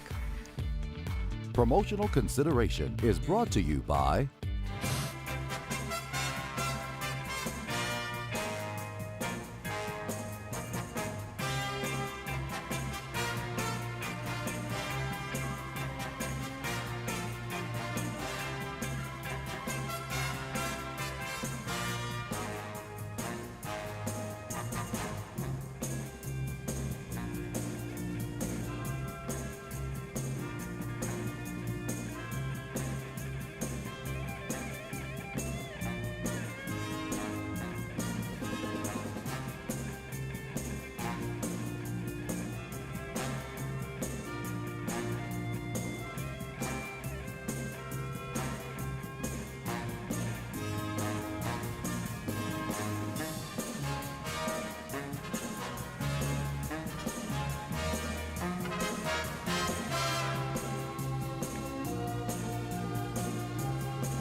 If you're sticking around, here's what's coming up on DBL. Senator Witherspoon is considering a run for office someday, and Mama's boys are taking center stage on a new TLC reality show. DBL's new every day. We'll be right back.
Is Daily Blast Live. We're talking about what you're talking about.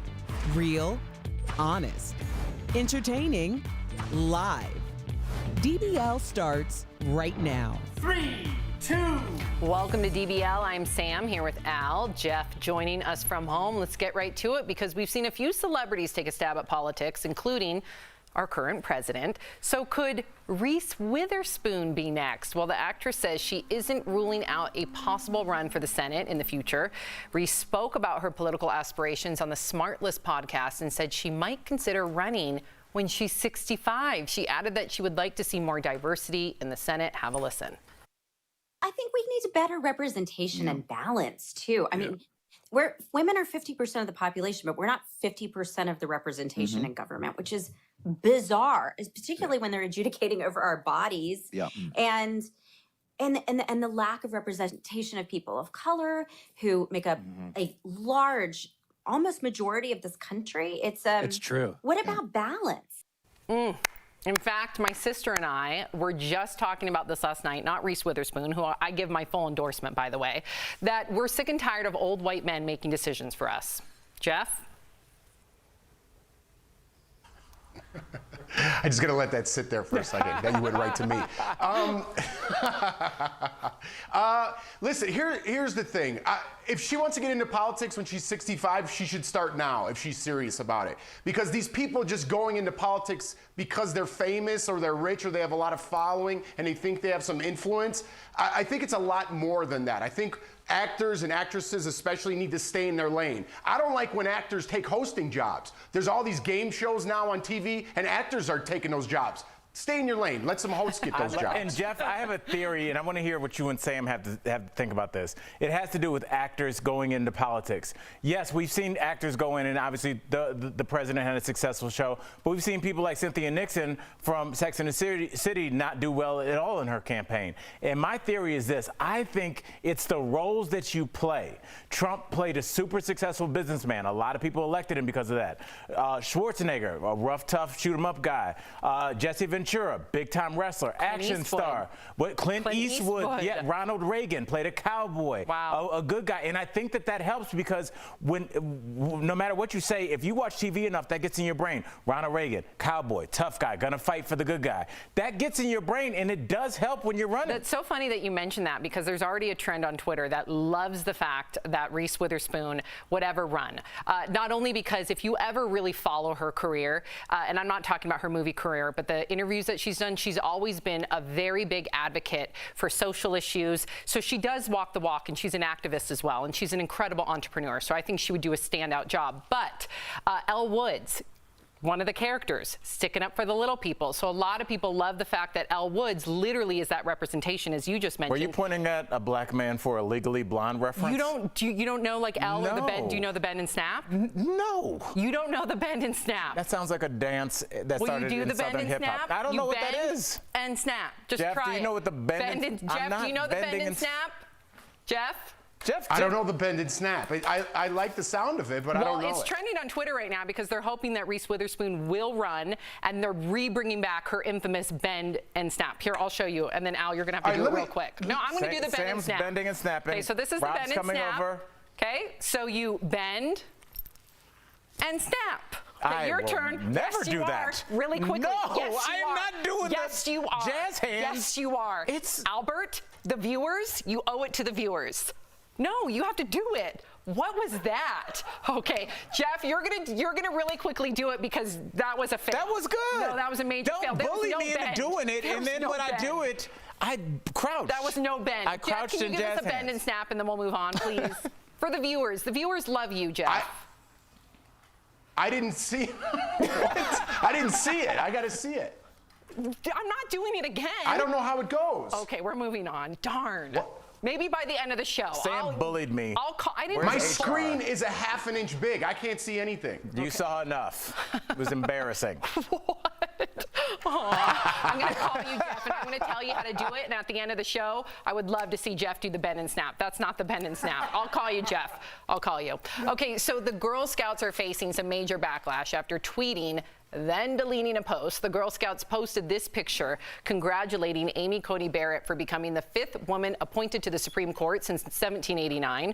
She appears with the late Ruth Bader Ginsburg and Sandra Day O'Connor, but some people criticize placing Amy, a conservative, with the other liberal justices. Amy's appointment has also been controversial given it was pushed through just days before the presidential election. So the Girl Scouts they took it down. They tweeted that the post was not intended to be a political or partisan statement. They added the Girl Scouts are neither red nor blue, but Girl Scout green. That's for money. Wow. Oh. I'm sorry, am I a cookie company that uses 5-year-olds to sell my product? The Girl Scouts do teach a lot of discipline. Okay? Unpaid employees. Okay, Jeff, do you think that the Girl Scouts should have deleted the post and then just jump in, Al? I'm going to sit this one back a little bit. Yeah, I love Al's theory on this, so I'll be quick. No, I don't think they should have took it down at all. But this goes back to the same thing we talked about earlier, Sam, the polls and voting. Would you tell anybody that you're voting for Trump? No, because there's backlash. Amy Coney Barrett didn't do anything yet. She hasn't voted on anything yet, and people hate her because of her association with Trump. It's the same thing with Rudy Giuliani. People hate him, and he's a laughingstock because he's associated with Trump. If you put anything behind Trump, you're going to be laughed at and ridiculed in the news in any aspect. And then if you support that like the Girl Scouts did, you're the one that's in trouble now. You're the person that you get all these labels and checks. Jeff, this isn't great TV for two people to be agreeing with each other, but I'll say whatever you just said. You didn't even need to say that. We have a new female Supreme Court justice. You can congratulate her. You should not have to explain it as you just did. No matter how I feel or how you feel or how Sam feels, you can congratulate her. That is a major accomplishment. And I don't understand why they had to take it down, even though I understand why they did. I'll push back a little bit. I disagree with the both of you. Even though I think you can celebrate her, you can have duality of thought here and celebrate her as a young woman, a fantastic mother at that. At least a lot of that's what people say about her. However, if you are someone out there who really believes in pro-choice and you know her history with being anti-abortion, and then you're going to have a strong stance. And I think that's perfectly okay to stick up for what you believe even. I'm not saying that the Girl Scouts should have taken down the tweet, but I think it's perfectly fine for anybody that completely disagrees with her ideology to feel like that they have a voice. And that will have no impact on the Thin Mint sales this year. Okay. There is a new show on TLC that's getting a lot of attention, you guys. I can't believe this is a thing. It's called I Love a Mama's Boy. Looks at the lives of men who have a really close relationship with their mom, so close. One even invited mom along to go lingerie shopping for his girlfriend. Watch. Well, my son wants to get something beautiful for his girlfriend with a little bit of razzle-dazzle for Valentine's Day. I was hoping that you could help us. I've been in business for 13 years. I do not have a lot of mothers and sons shopping for lingerie at my store. Ooh, Jeffrey, have you ever been a mama's boy? Can you relate to this at all? I'm a mama's boy, but we don't go lingerie shopping together. Al? You know, obviously no, but I think, Jeff, and really quickly, I think that this is more like, sometimes when the dad is out of the picture, it's like the mother and son get married. There's no sexual aspect, but they kind of interact as a married couple. And that's why I think they push the girlfriends away so much, because they have a dynamic. Like, I had an they eat ex dinner where together. this was a thing. Yeah. No, this was a thing with my ex and his mom. And it was more the mom than my ex. But it got so uncomfortable that I remember and I was young. I was probably like 20 years old. But I remember our first Valentine's Day together, my ex and I. We went to visit his parents, and his mom gave me a gift basket. And let me tell you, the one thing that sticks out of my mind was a pair of dice that had, if you roll the dice, it had very explicit tasks to do with your significant other. And I was so uncomfortable, right? Oh. Ew. Is that not disgusting, Jeff? Yeah, I'm very uncomfortable as well right now, yes. I was too. I think that was the point. Yeah. All right. Coming up on DBL, gender reveal parties are all the rage these days. But when do they go too far? We're going to hear from the mom who started it all. Yup, that's coming up next.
Welcome back to DBL. Jenna Carvanidis is credited with inventing gender reveal parties, but hers was far from what they've become today. I spoke with her earlier in today's DBL Spotlight.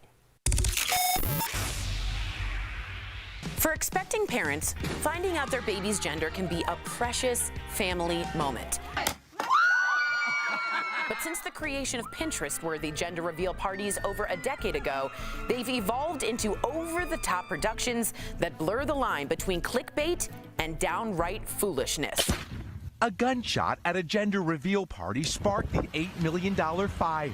Start backing up! But before gender reveal parties became an exercise in internet one-upmanship, they were just one mom's simple idea to celebrate a pregnancy she struggled to achieve. You know, I'd had several miscarriages, so this was more of a celebration for myself. Today, Jenna Carvanidis, who invented gender reveal parties by baking a simple pink cake, no longer condones them and has a warning about the detriment that these parties can ultimately cause their unborn child.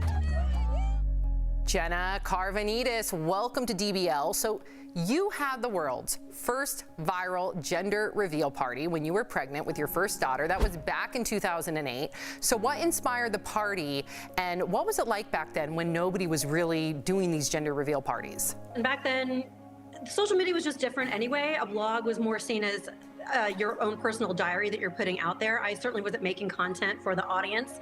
So I didn't even think about how my party was coming across to anyone. Not to be a downer, but you know, I'd had several miscarriages. So this was more of a celebration for myself as a milestone that we finally got to the point in the pregnancy where we could find out if it was a boy or a girl. And we had the party. It was very small and it went on my blog. And then after that, it went viral and sort of propagated from there. So since then, you've had 2 more daughters, and let's talk about how gender reveal parties have become over-the-top productions that rake in thousands of views, likes, and shares. 2, 1. What do you now think of gender reveal parties that go viral today, especially because you're the one that kind of started it all? I think what's not really on the table as a talking point is actually the social harm that these parties cause. I mean, we were not talking about gender identities or transgender or non-binary. We were not having these conversations in 2008, and we are in 2020, and we need to keep having them. This really aggressive gender binary, it's erasure of trans and non-binary people. What do you hope will happen with people today when it comes to gender reveal parties? And do you hope that they'll just go away altogether? We just need to have a more awareness level when it comes to why we're doing these parties. And maybe people just need to know there's no reason to have a party. You don't need the excuse. You don't need the hook of what kind of genitals my child have in order to throw a party to celebrate yourself, your milestones. Pop that bottle of champagne in the middle of the week for no reason. I mean, obviously not if you're pregnant, but you know, bake a cake, do the thing. There's no shame in having a party. Okay, so here's the thing though, your daughters are still very young. As they grow up, what do you want them to know about gender identity as they discover theirs? And to any of our viewers watching right now that know very little about gender identity, or they don't even think that that's a thing, what would you say to them? Little boys wanting to play with a doll, it doesn't mean that they're gay. It doesn't mean they're going to grow up to be gay, or if they are, who cares? The main thing is, you know, what your anatomy that you have isn't what defines you and your abilities to be successful in the world. It doesn't define your interest and how you're going to be able to contribute positively to society. You're putting this really strong emphasis on this one body part. You've really precluded everything else about that person that's really going to make a bigger difference. Yeah, and at the end of the day, it's about acceptance, right? And when it comes to our kids, the more we can accept them and love them. So I really hope that our interview opens up the minds of parents that maybe just don't understand it, and they take the time to try and understand it, or at least just be there for their children who are having gender identity issues, right? So before we go, what do you have to say to expecting parents today who are planning their own gender reveal parties? Would you try to talk them out of it? I don't want to shame anybody for having a good time, but let's just pivot away to a different type of celebration and really focus on what you're actually celebrating, which is a new member of your family. There's nothing more exciting than that. And you just don't have to connect it to your baby's body parts at all, because you're going to love that baby no matter what. Oh, amen, let me tell you. Okay, so Jenna, thank you from one mom to another. I appreciate you and your advocacy and your transparency and your clarity. Thanks for stopping by DBL. Thank you. We'll be right back. If you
Welcome back to DBL. It's time for some sweet, sweet deals. Earlier, Steph showed Tori some amazing products at even better prices. So here's DBL Deal Blast presented by MorningSave.com.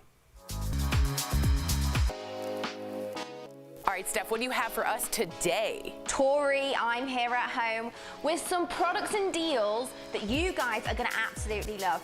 Now, Tori, if you're like me, keeping your jewelry organized can be difficult and messy, but not anymore with this Croft Ab Lunar Travel jewelry wallet made from premium vegan leather, and it's linen lined, and it's got enough room for all of your favorite jewelry. It has lots of different compartments and pockets so you can organize everything.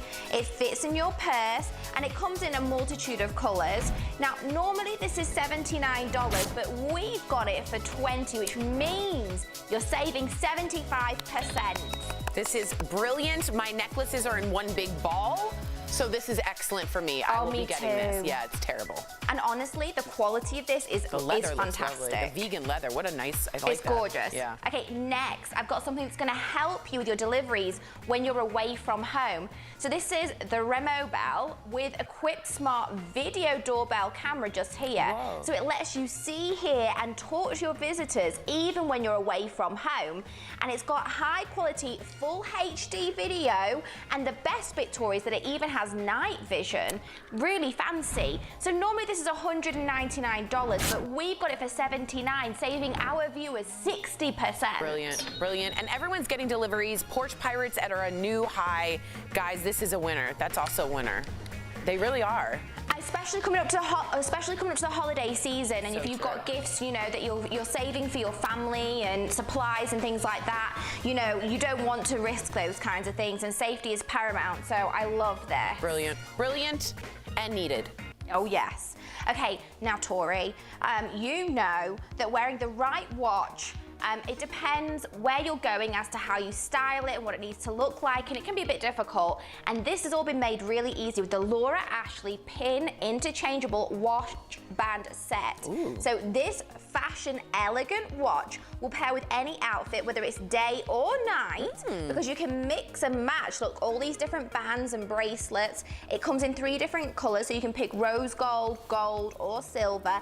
Now, normally this is $395, but we've got it. Are you ready? This is crazy. For $25. What? Which means you're saving, I know, it's just so insane. We're saving 94%. 94%. Watch those savings, everyone. Watch them.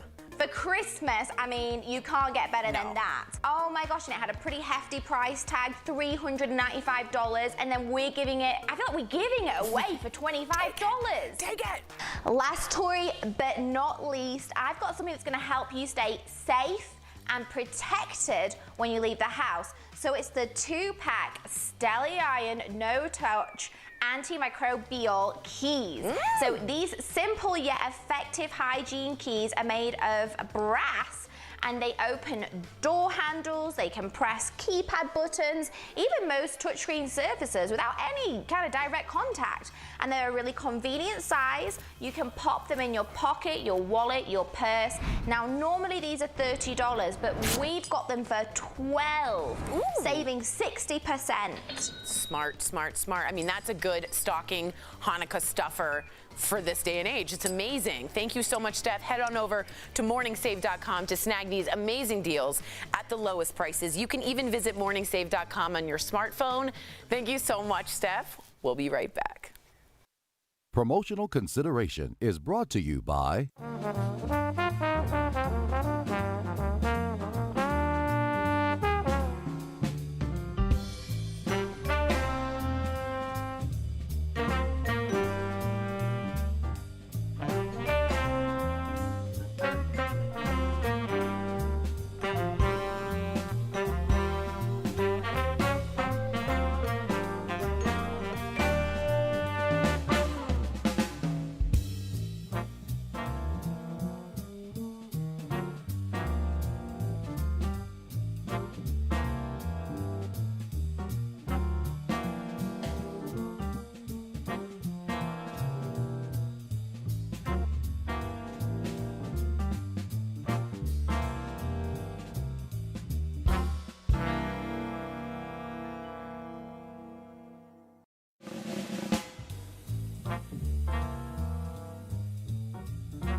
on DBL, a mother convicted of torching her home and killing her baby boy. But she didn't do it. Was she framed?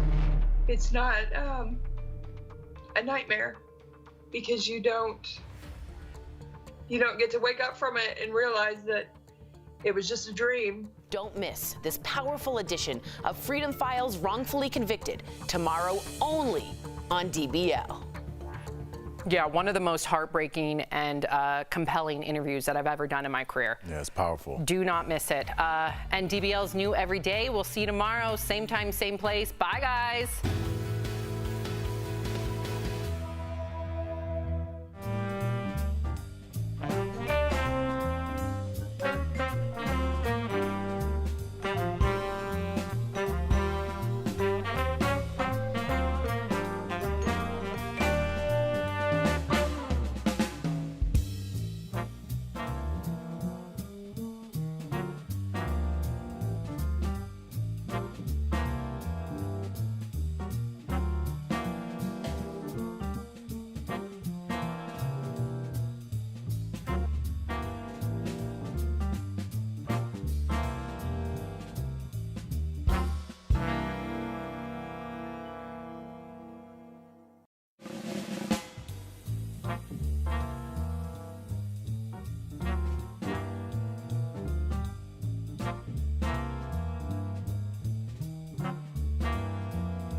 About today on Daily Blast Live.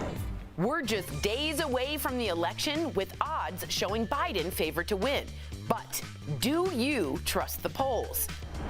Tiger Queen Carol Baskin is here, and she holds nothing back. From what went down on Dancing with the Stars to her sexuality making headlines. Do you really want to talk about your grandmother's sex life?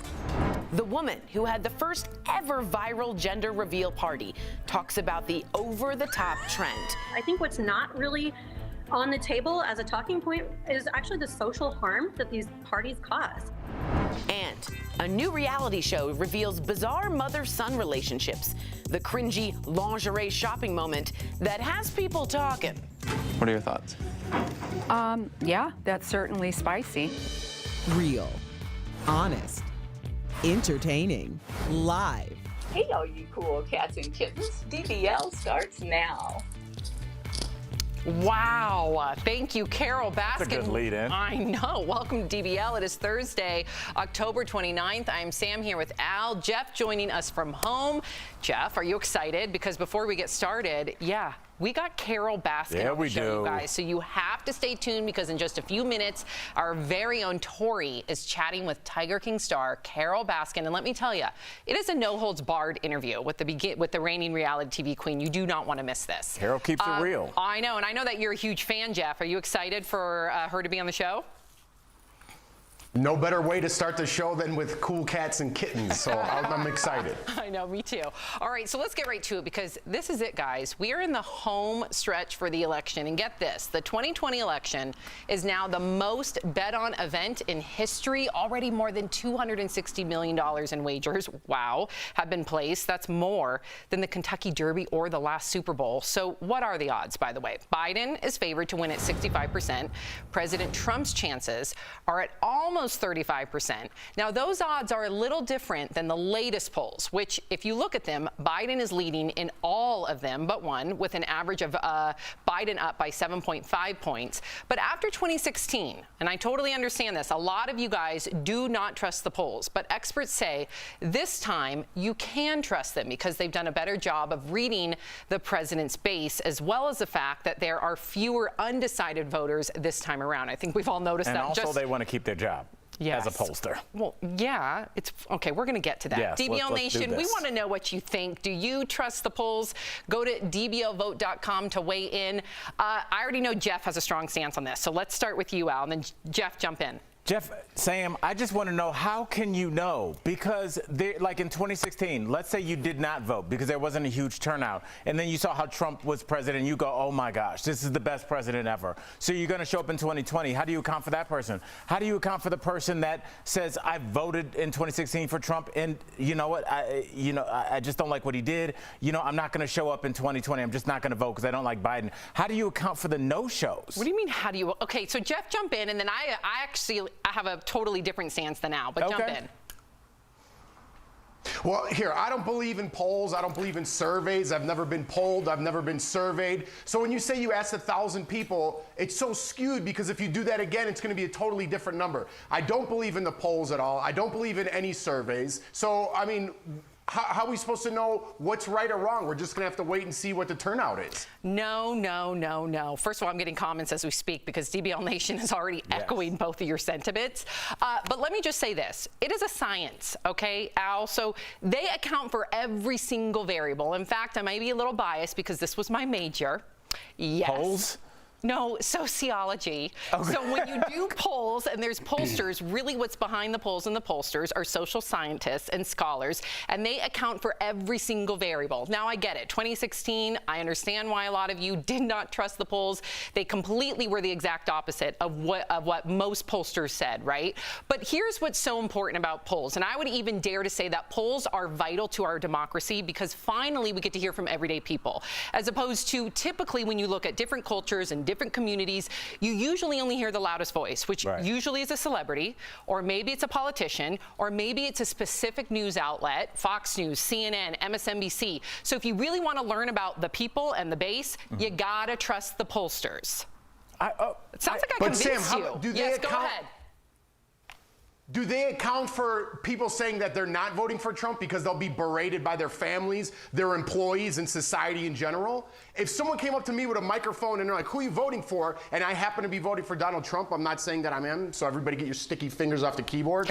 What I'm saying is that if you ask somebody if they're voting for Donald Trump, they're going to say no because they don't want to get berated by all their... You could lose your job because of your support for Donald Trump. That part is true. Jeff's talking about the silent majority. But the pollsters take that into account. These aren't just like blanket emails that they send out. Yes, they do. I studied this. Yes, they do. You actually have one-on-one interviews with people. I know it might be a little bit different because of the pandemic, but they take this very seriously. Typically, you would have a one-on-one interview with someone, and if they learned exactly what the case that you just presented, Jeff, they would then maybe not use you to be part of that sample. So all of that is actually, you guys are not giving social scientists any credit, and I'm not here for it. And I mean, they had gotten most of the, I think that's bias. If you're correct. not using that example, that's bias. That's not bias. They're non-biased. The one thing we can all count on when it comes to this democracy is that social scientists, when they conduct these studies or these polls, there is no bias. They'll take out certain situations where they know will not be representative of that community, right? So there's so many different variables. Here's my scientific answer. You want my scientific answer? That's my scientific answer. I can tell you weren't a sociology major. Yes, I can tell that. I was. Okay, so let's take a look at some of the comments because you guys are definitely coming at me. Jeffrey, not this Jeff, but a different Jeffrey says, new poll, Sam, 14% of Americans believe that pink lemonade comes from pink lemons. Polls are stupid and too often wrong. Okay, I think that was Jeff that just said in that comment. Peter says, I trust the poll averages and trends. This year they'll be more accurate. Thank you, Peter. And Joe, I've never been polled in my life. Who the hell gets polled? Old lifetime political junkies. What? And then Larry says, the only poll I trust is my Polish nurse AGA. Okay. Let's take a look at what DBL Nation has to say. Do you trust the polls? No, 83%. Okay, I'm in the minority. That's cool. Let's get to coronavirus, because very scary statistics. In fact, the fall surge in coronavirus cases is really heating up. Yesterday, more than 81,000 new cases were reported, a new daily record. More than 40 states now are reporting increasing numbers. So in Wisconsin, one of the states that's hardest hit, by the way, officials are telling folks to stay at home, except when absolutely necessary. So we're back to that. But this time, the surge is not just in America. In fact, in Europe, they're shutting back down. Both France and Germany are going back into lockdown, with businesses like bars, restaurants, and theaters all closing down. So here's the thing. With the holiday season coming up, some countries are going to take some very extreme measures to enforce safety protocols. In fact, police chiefs in England are saying they're going to break up holiday celebrations. They're going to knock on doors of people who are not following the rules.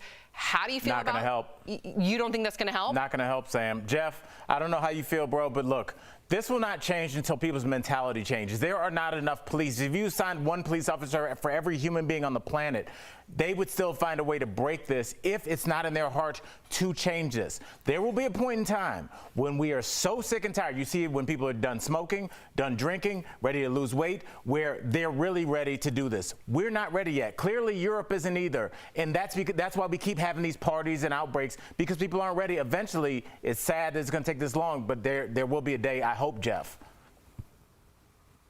Yeah, well, listen, I think any repercussion, one of the biggest things is fear, right? You fear what might happen to you, what might happen to your health. I don't think people fear this virus. They're thinking that they could just get over it. People think they could just go on their whole lives and smoke cigarettes. They're not fearing the repercussions of what could happen. So to tell you the truth, I think it's just going to get worse unless we start shutting things down, which I'm totally against. Yeah. What do you, really quickly, Jeff, what do you think about breaking up small gatherings?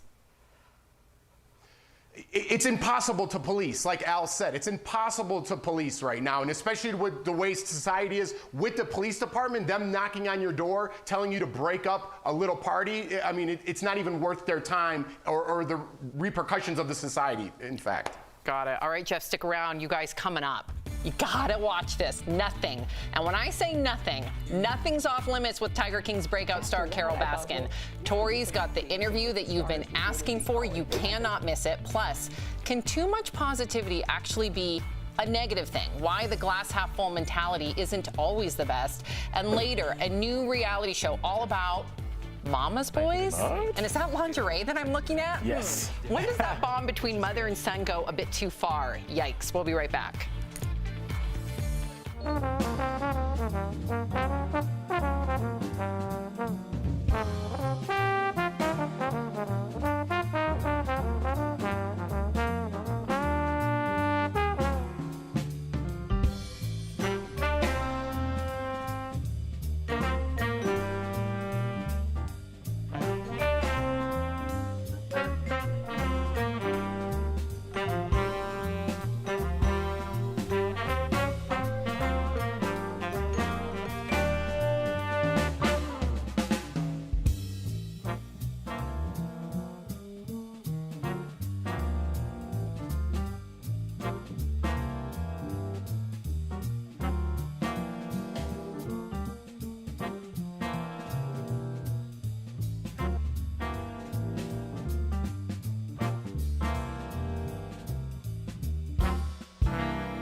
honest and entertaining talk in daytime, DBL is telling stories that matter. In a way, you're kind of admitting that you are not proud or happy with yourself. From a woman who began bleaching her skin as a teenager to a model who made the choice to amputate both of her legs. We are so proud of you. Tiger King's Carol Baskin answers the questions everyone wants to know. Oh my God. Well, you know, there was like a hitman that was hired to kill me. And nothing's off limits with Nancy Grace. Guess what, little girl?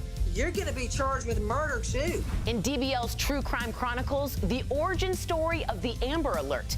And in Freedom Files, Wrongfully Convicted, a woman spends 17 years in prison for killing her son, but she didn't do it. You don't get to wake up from it and realize that it was just a dream. Also, a world-renowned psychic gives us a reading you have to see to believe.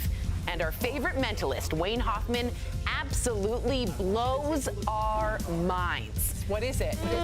Okay, I'm gonna need some purity water over me. With all of that, and the election, the pandemic. That is insane to me. We have a lot to talk about. So join our conversation every day this November on DBL. Woo, and that was just a little snippet of what's to come in November. So let me tell you, you guys, and I know I sound like I'm plugging, but I believe so wholeheartedly in what we're about to present to you rolling out in November, because we've all been through so much during this pandemic. We have the most emotional, compelling, important stories, interviews for you. So you got to stay tuned. You don't want to miss a single day.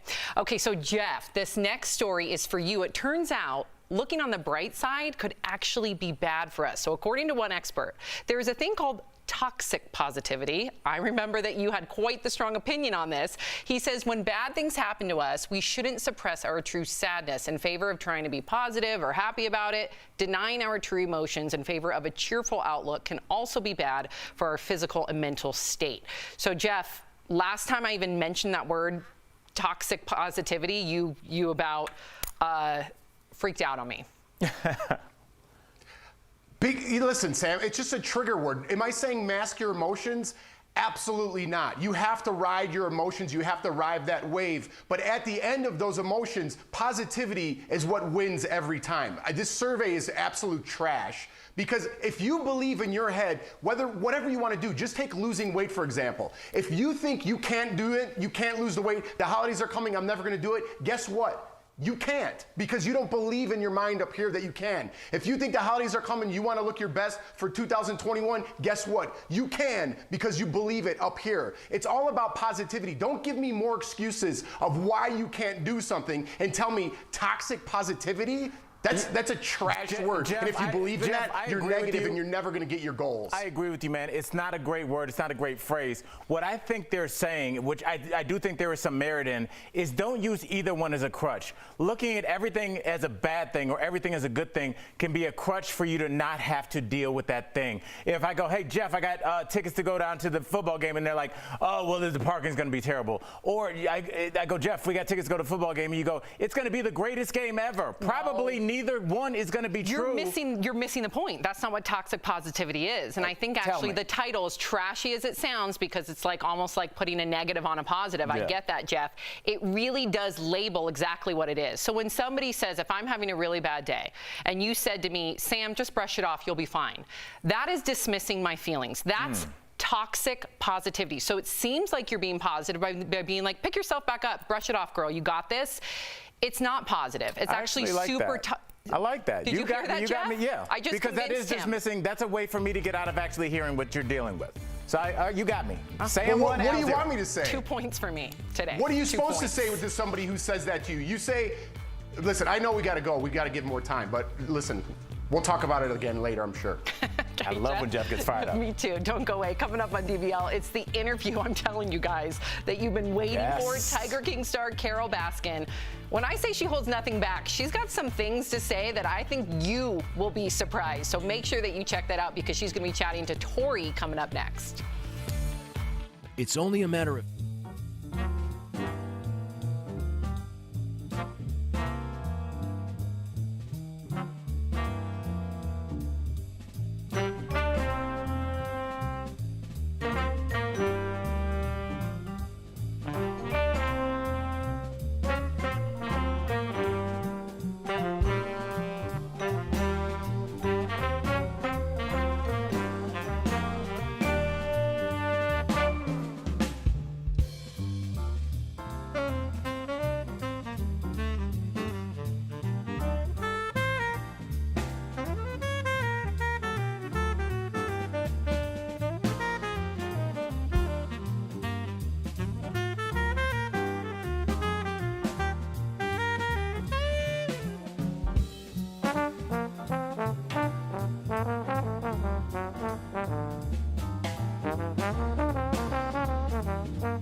Welcome back to DBL. There's a lot that has happened this year that no one could have predicted, that's true. The rise of Carol Baskin, though, might be the strangest of them all. A big cat activist from Tampa is now a household name thanks to the popular documentary Tiger King. Well, earlier, I spoke with Carol about how her life has changed in many ways she never expected. So, without further ado, here's part one of that interview, Right Meow, in today's Chatting with the Stars. They have a heart and a soul and a mind. I've learned from them. But Carol Baskin keeps saying, I can't have these tigers. If he ever had an enemy in his life, it was Carol Baskin. Hey, all you cool cats and kittens, it's Carol at Big Cat Rescue. Joining us is Carol Baskin. Welcome to Daily Blast Live, Carol. You just made an announcement, actually, that you identify as bisexual, and that made huge news. I wanted to know if there's a reason you decided to make this part of your life public. Well, first of all, hey, all you cool cats and kittens. Yes! You know, second, here we are. Mother Nature has sent us all to our rooms to reconsider our relationship with wildlife. And when you think about all of the important things that we could and should be talking about, and yet all the media wants to talk about is my sexual identity, I'm old enough to be your grandmother, for crying out loud. Do you really want to talk about your grandmother's sex life from 40 years ago? I don't separate people by what gender they are or what color they are or their nationality or their creed or their religious differences. I believe that we are all one. I just don't separate that difference between male and female. I've always felt like I was both. People are acting like this is some big revelation. Right. It's like it's 40 years ago. And I haven't changed during all this time. It's just nobody ever asked me point blank what my belief was on it. And when I told them, oh my gosh, what a storm. Let's move on ourselves. Let's talk about Dancing with the Stars. First of all, what was that like? How did you enjoy it? And why did you say yes? And was it as hard as people say? People say it's like the most grueling thing they go through. Yes, it was the hardest thing I have ever done physically.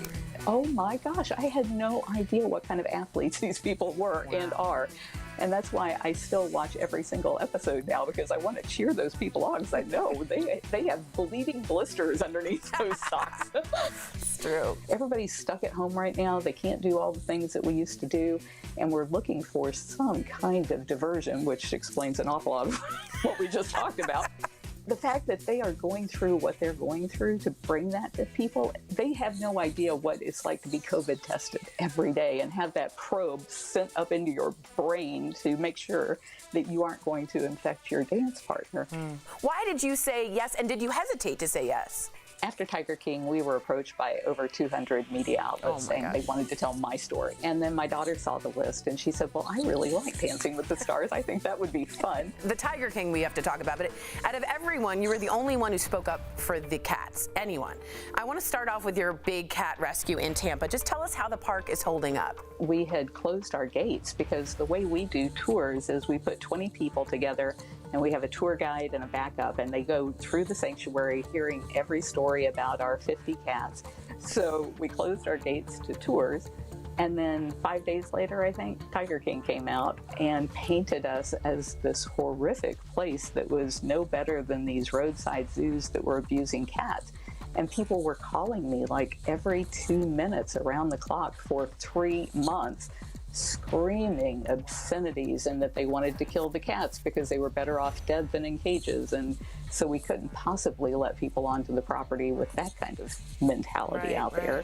So that cut down a third of our income. We're talking $1 million that we lost because of COVID-19 and Tiger King hitting back to back. We are not done talking to Carol Baskin yet. There's a lot more in part 2 of our Carol Baskin interview. Here's a sneak peek. Tomorrow, Carol Baskin dives into her ongoing feud with Joe Exotic, and hear Carol's message to anyone who believes she's responsible for her ex-husband's disappearance.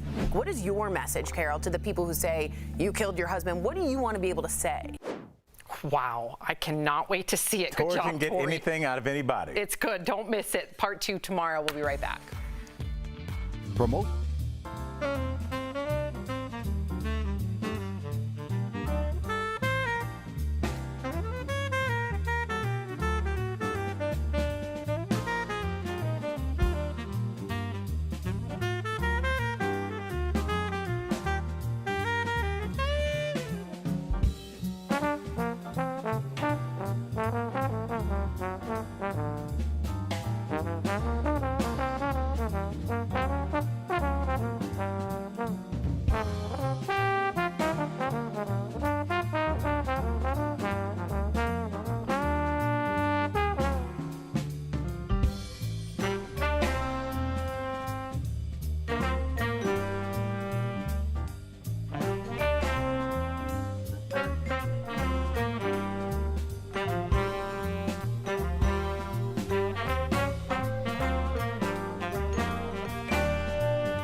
If you're sticking around, here's what's coming up on DBL. Senator Witherspoon is considering a run for office someday, and Mama's boys are taking center stage on a new TLC reality show. DBL's new every day. We'll be right back.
This is Daily Blast Live. We're talking about what you're talking about. Real, honest, entertaining, live. DBL starts right now. 3, 2. Welcome to DBL. I'm Sam here with Al. Jeff joining us from home. Let's get right to it because we've seen a few celebrities take a stab at politics, including our current president. So could Reese Witherspoon be next? Well, the actress says she isn't ruling out a possible run for the Senate in the future. Reese spoke about her political aspirations on the Smart List podcast and said she might consider running when she's 65. She added that she would like to see more diversity in the Senate. Have a listen. I think we need better representation and balance too. I mean, women are 50% of the population, but we're not 50% of the representation in government, which is bizarre, particularly when they're adjudicating over our bodies. And the lack of representation of people of color who make up a large, almost majority of this country. It's true. What about balance? In fact, my sister and I were just talking about this last night, not Reese Witherspoon, who I give my full endorsement, by the way, that we're sick and tired of old white men making decisions for us. Jeff? I'm just going to let that sit there for a second. Then you went right to me. Listen, here's the thing. If she wants to get into politics when she's 65, she should start now if she's serious about it. Because these people just going into politics because they're famous or they're rich or they have a lot of following and they think they have some influence, I think it's a lot more than that. I think actors and actresses especially need to stay in their lane. I don't like when actors take hosting jobs. There's all these game shows now on TV, and actors are taking those jobs. Stay in your lane. Let some hosts get those jobs. And Jeff, I have a theory, and I want to hear what you and Sam have to think about this. It has to do with actors going into politics. Yes, we've seen actors go in, and obviously the president had a successful show, but we've seen people like Cynthia Nixon from Sex and the City not do well at all in her campaign. And my theory is this. I think it's the roles that you play. Trump played a super successful businessman. A lot of people elected him because of that. Schwarzenegger, a rough, tough, shoot-'em-up guy. Jesse Ventura, Ventura, big-time wrestler, action star. Clint Eastwood, yeah, Ronald Reagan played a cowboy. Wow. A good guy. And I think that helps because no matter what you say, if you watch TV enough, that gets in your brain. Ronald Reagan, cowboy, tough guy, gonna fight for the good guy. That gets in your brain, and it does help when you're running. That's so funny that you mentioned that because there's already a trend on Twitter that loves the fact that Reese Witherspoon would ever run. Not only because if you ever really follow her career, and I'm not talking about her movie career, but the interviews that she's done, she's always been a very big advocate for social issues. So she does walk the walk, and she's an activist as well, and she's an incredible entrepreneur. So I think she would do a standout job. But Elle Woods, one of the characters, sticking up for the little people. So a lot of people love the fact that Elle Woods literally is that representation, as you just mentioned. Were you pointing at a black man for a Legally Blonde reference? You don't know like Elle or the Bend? Do you know the Bend and Snap? No. You don't know the Bend and Snap? That sounds like a dance that started in Southern hip hop. I don't know what that is. And Snap. Just Jeff, try do you know what the Bend and Jeff, do you know the Bend and Snap? Jeff? I don't know the Bend and Snap. I like the sound of it, but I don't know it's trending on Twitter right now because they're hoping that Reese Witherspoon will run, and they're re-bringing back her infamous Bend and Snap. Here, I'll show you, and then Al, you're going to have to do it real quick. No, I'm going to do the Bend and Snap. Sam's bending and snapping. Okay, so this is Rob's the Bend and Snap. Over. Okay, so you bend and snap. Okay, your turn. Never do that. Really quickly. No, yes, I am not doing yes, that. You are. Jazz hands. Yes, you are. It's Albert, the viewers, you owe it to the viewers. No, you have to do it. What was that? Okay, Jeff, you're gonna really quickly do it because that was a fail. That was good. No, that was a major fail. Don't bully me into doing it, and then when I do it, I crouch. That was no bend. I crouched Jeff, can you give us a bend and snap, and then we'll move on, please? For the viewers love you, Jeff. I didn't see it. I didn't see it. I got to see it. I'm not doing it again. I don't know how it goes. Okay, we're moving on. Darn. What? Maybe by the end of the show. Sam bullied me. My screen is a half an inch big. I can't see anything. You saw enough. It was embarrassing. What? I'm going to call you Jeff, and I'm going to tell you how to do it. And at the end of the show, I would love to see Jeff do the bend and snap. That's not the bend and snap. I'll call you, Jeff. I'll call you. Okay, so the Girl Scouts are facing some major backlash after tweeting, then deleting a post. The Girl Scouts posted this picture congratulating Amy Coney Barrett for becoming the 5th woman appointed to the Supreme Court since 1789. She appears with the late Ruth Bader Ginsburg and Sandra Day O'Connor, but some people criticize placing Amy, a conservative, with the other liberal justices. Amy's appointment has also been controversial given it was pushed through just days before the presidential election. So the Girl Scouts they took it down. They tweeted that the post was not intended to be a political or partisan statement. They added the Girl Scouts are neither red nor blue, but Girl Scout green. That's for money. Wow. I'm sorry, am I a cookie company that uses 5-year-olds to sell my product?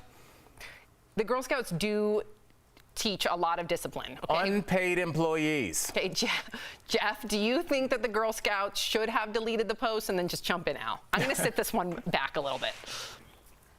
Yeah, I love Al's theory on this, so I'll be quick. No, I don't think they should have took it down at all. But this goes back to the same thing we talked about earlier, Sam, the polls and voting. Would you tell anybody that you're voting for Trump? No, because there's backlash. Amy Coney Barrett didn't do anything yet. She hasn't voted on anything yet, and people hate her because of her association with Trump. It's the same thing with Rudy Giuliani. People hate him, and he's a laughingstock because he's associated with Trump. If you put anything behind Trump, you're going to be laughed at and ridiculed in the news in any aspect. And then if you support that like the Girl Scouts did, you're the one that's in trouble now. You're the person that you get all these labels and checks. Jeff, this isn't great TV for two people to be agreeing with each other, but I'll say whatever you just said. You didn't even need to say that. We have a new female Supreme Court justice. You can congratulate her. You should not have to explain it as you just did. No matter how I feel or how you feel or how Sam feels, you can congratulate her. That is a major accomplishment. And I don't understand why they had to take it down, even though I understand why they did. I'll push back a little bit. I disagree with the both of you. Even though I think you can celebrate her, you can have duality of thought here and celebrate her as a young woman, a fantastic mother at that. At least a lot of that's what people say about her. However, if you are someone out there who really believes in pro-choice and you know her history with being anti-abortion, and then you're going to have a strong stance. And I think that's perfectly okay to stick up for what you believe in. I'm not saying that the Girl Scouts should have taken down the tweet, but I think it's perfectly fine for anybody that completely disagrees with her ideology to feel like that they have a voice. And that will have no impact on the Thin Mint sales this year. Okay. There is a new show on TLC that's getting a lot of attention, you guys. I can't believe this is a thing. It's called I Love a Mama's Boy. Looks at the lives of men who have a really close relationship with their mom, so close. One even invited mom along to go lingerie shopping for his girlfriend. Watch. Well, my son wants to get something beautiful for his girlfriend with a little bit of razzle-dazzle for Valentine's Day. I was hoping that you could help us. I've been in business for 13 years. I do not have a lot of mothers and sons shopping for lingerie at my store. Ooh, Jeffrey, have you ever been a mama's boy? Can you relate to this at all? I'm a mama's boy, but we don't go lingerie shopping together. Al? You know, obviously no, but I think, Jeff, and really quickly, I think that this is more like, sometimes when the dad is out of the picture, it's like the mother and son get married. There's no sexual aspect, but they kind of interact as a married couple. And that's why I think they push the girlfriends away so much, because they have a dynamic. Like, I had an they eat ex dinner where together. this was a thing. Yeah. No, this was a thing with my ex and his mom, and it was more the mom than my ex. But it got so uncomfortable that I remember and I was young. I was probably like 20 years old. But I remember our first Valentine's Day together, my ex and I. We went to visit his parents, and his mom gave me a gift basket. And let me tell you, the one thing that sticks out of my mind was a pair of dice that had, if you roll the dice, it had very explicit tasks to do with your significant other. And I was so uncomfortable, right? Oh. Ew. Is that not disgusting, Jeff? Yeah, I'm very uncomfortable as well right now, yes. I was too. I think that was the point. Yeah. All right. Coming up on DBL, gender reveal parties are all the rage these days. But when do they go too far? We're going to hear from the mom who started it all. Yup, that's coming up next.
Welcome back to DBL. Jenna Carvanidis is credited with inventing gender reveal parties.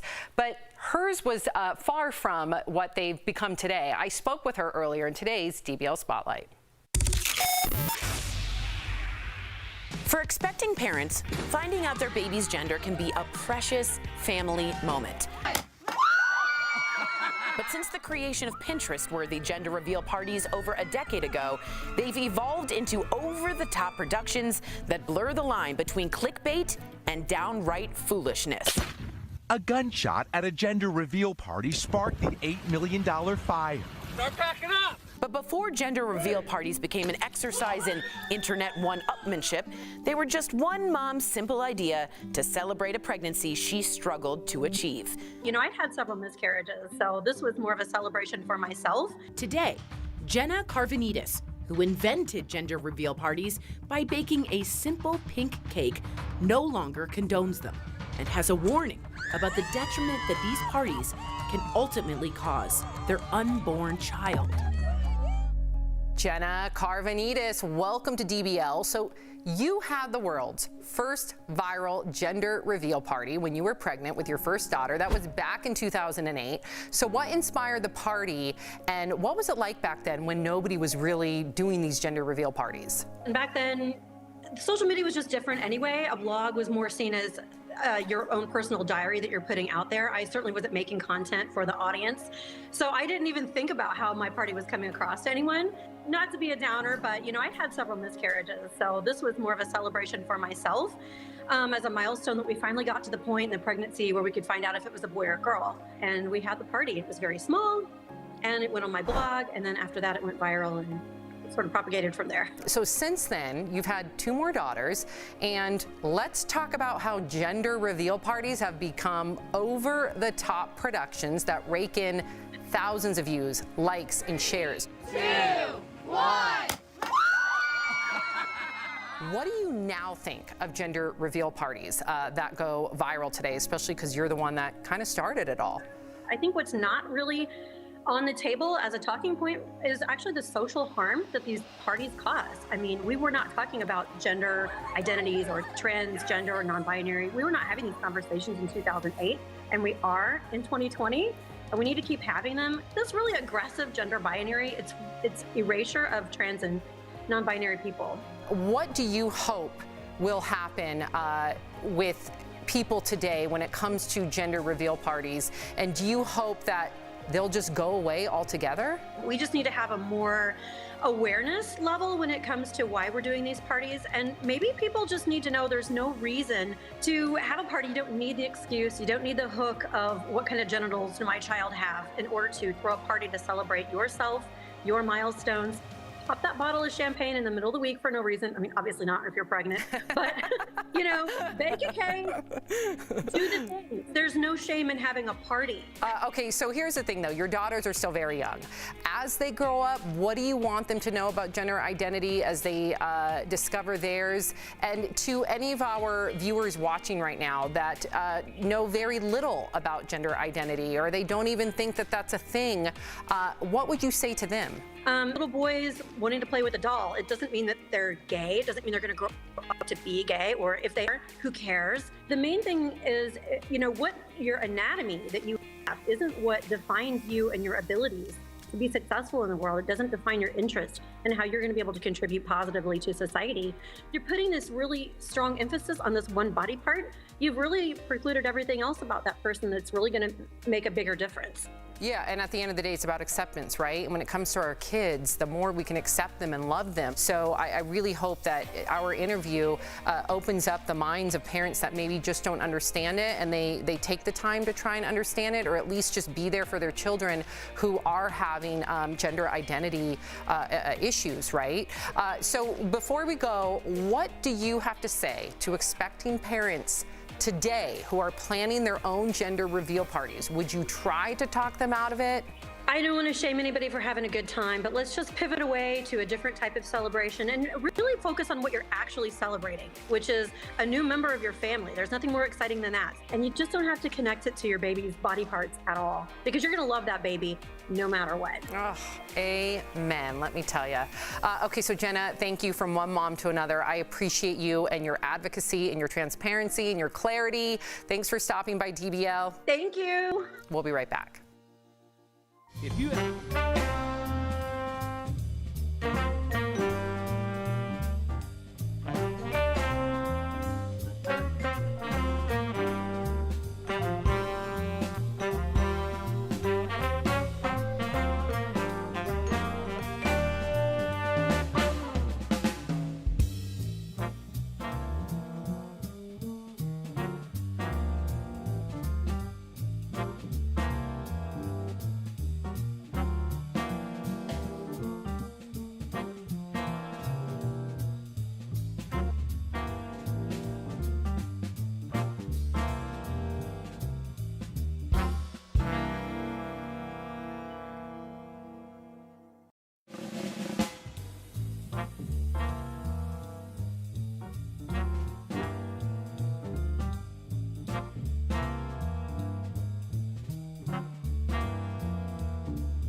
Welcome back to DBL. It's time for some sweet, sweet deals. Earlier, Steph showed Tori some amazing products at even better prices. So here's DBL Deal Blast presented by MorningSave.com.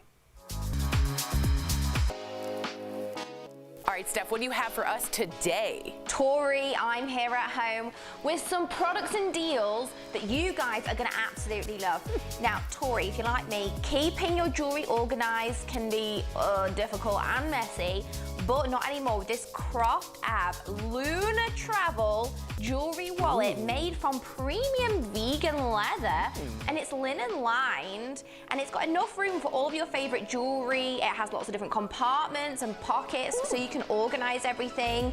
It fits in your purse, and it comes in a multitude of colors. Now, normally this is $79, but we've got it for $20, which means you're saving 75%.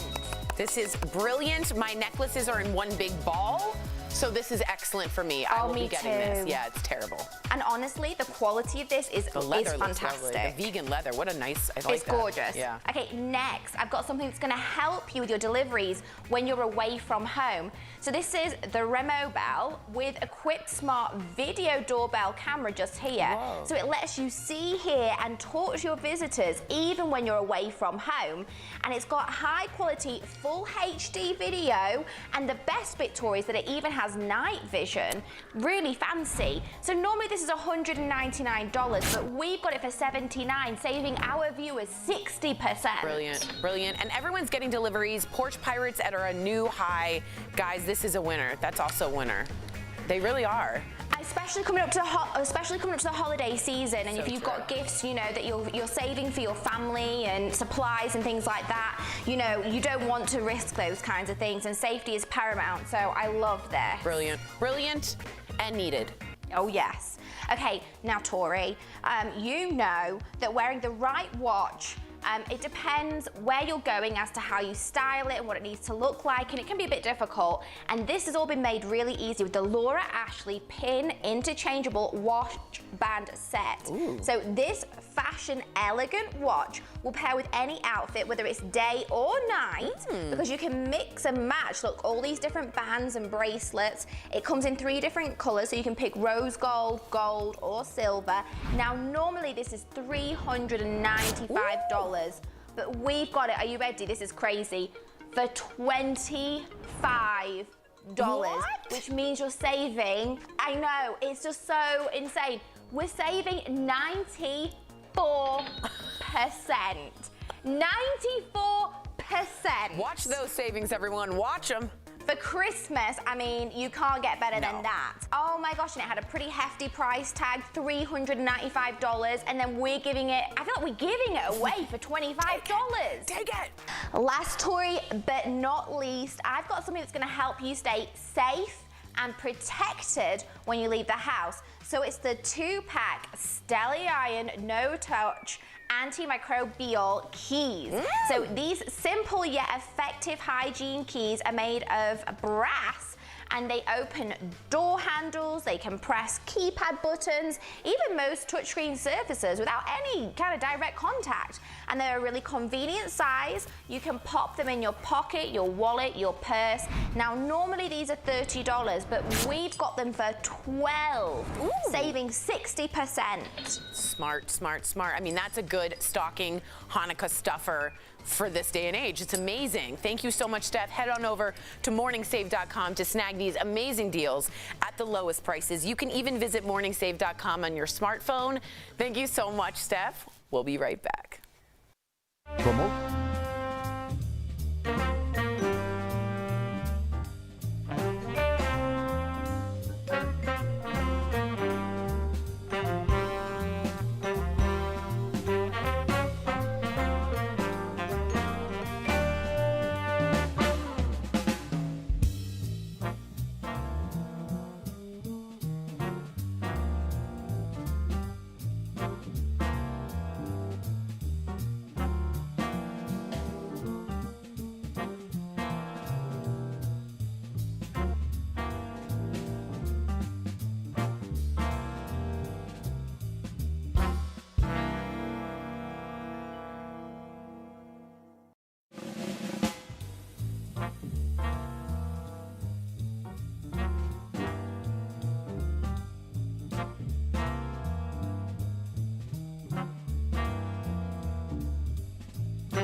Tomorrow on DBL, a mother convicted of torching her home and killing her baby boy.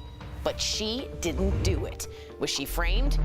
It's not a nightmare because you don't get to wake up from it and realize that it was just a dream. Don't miss this powerful edition of Freedom Files Wrongfully Convicted tomorrow only on DBL.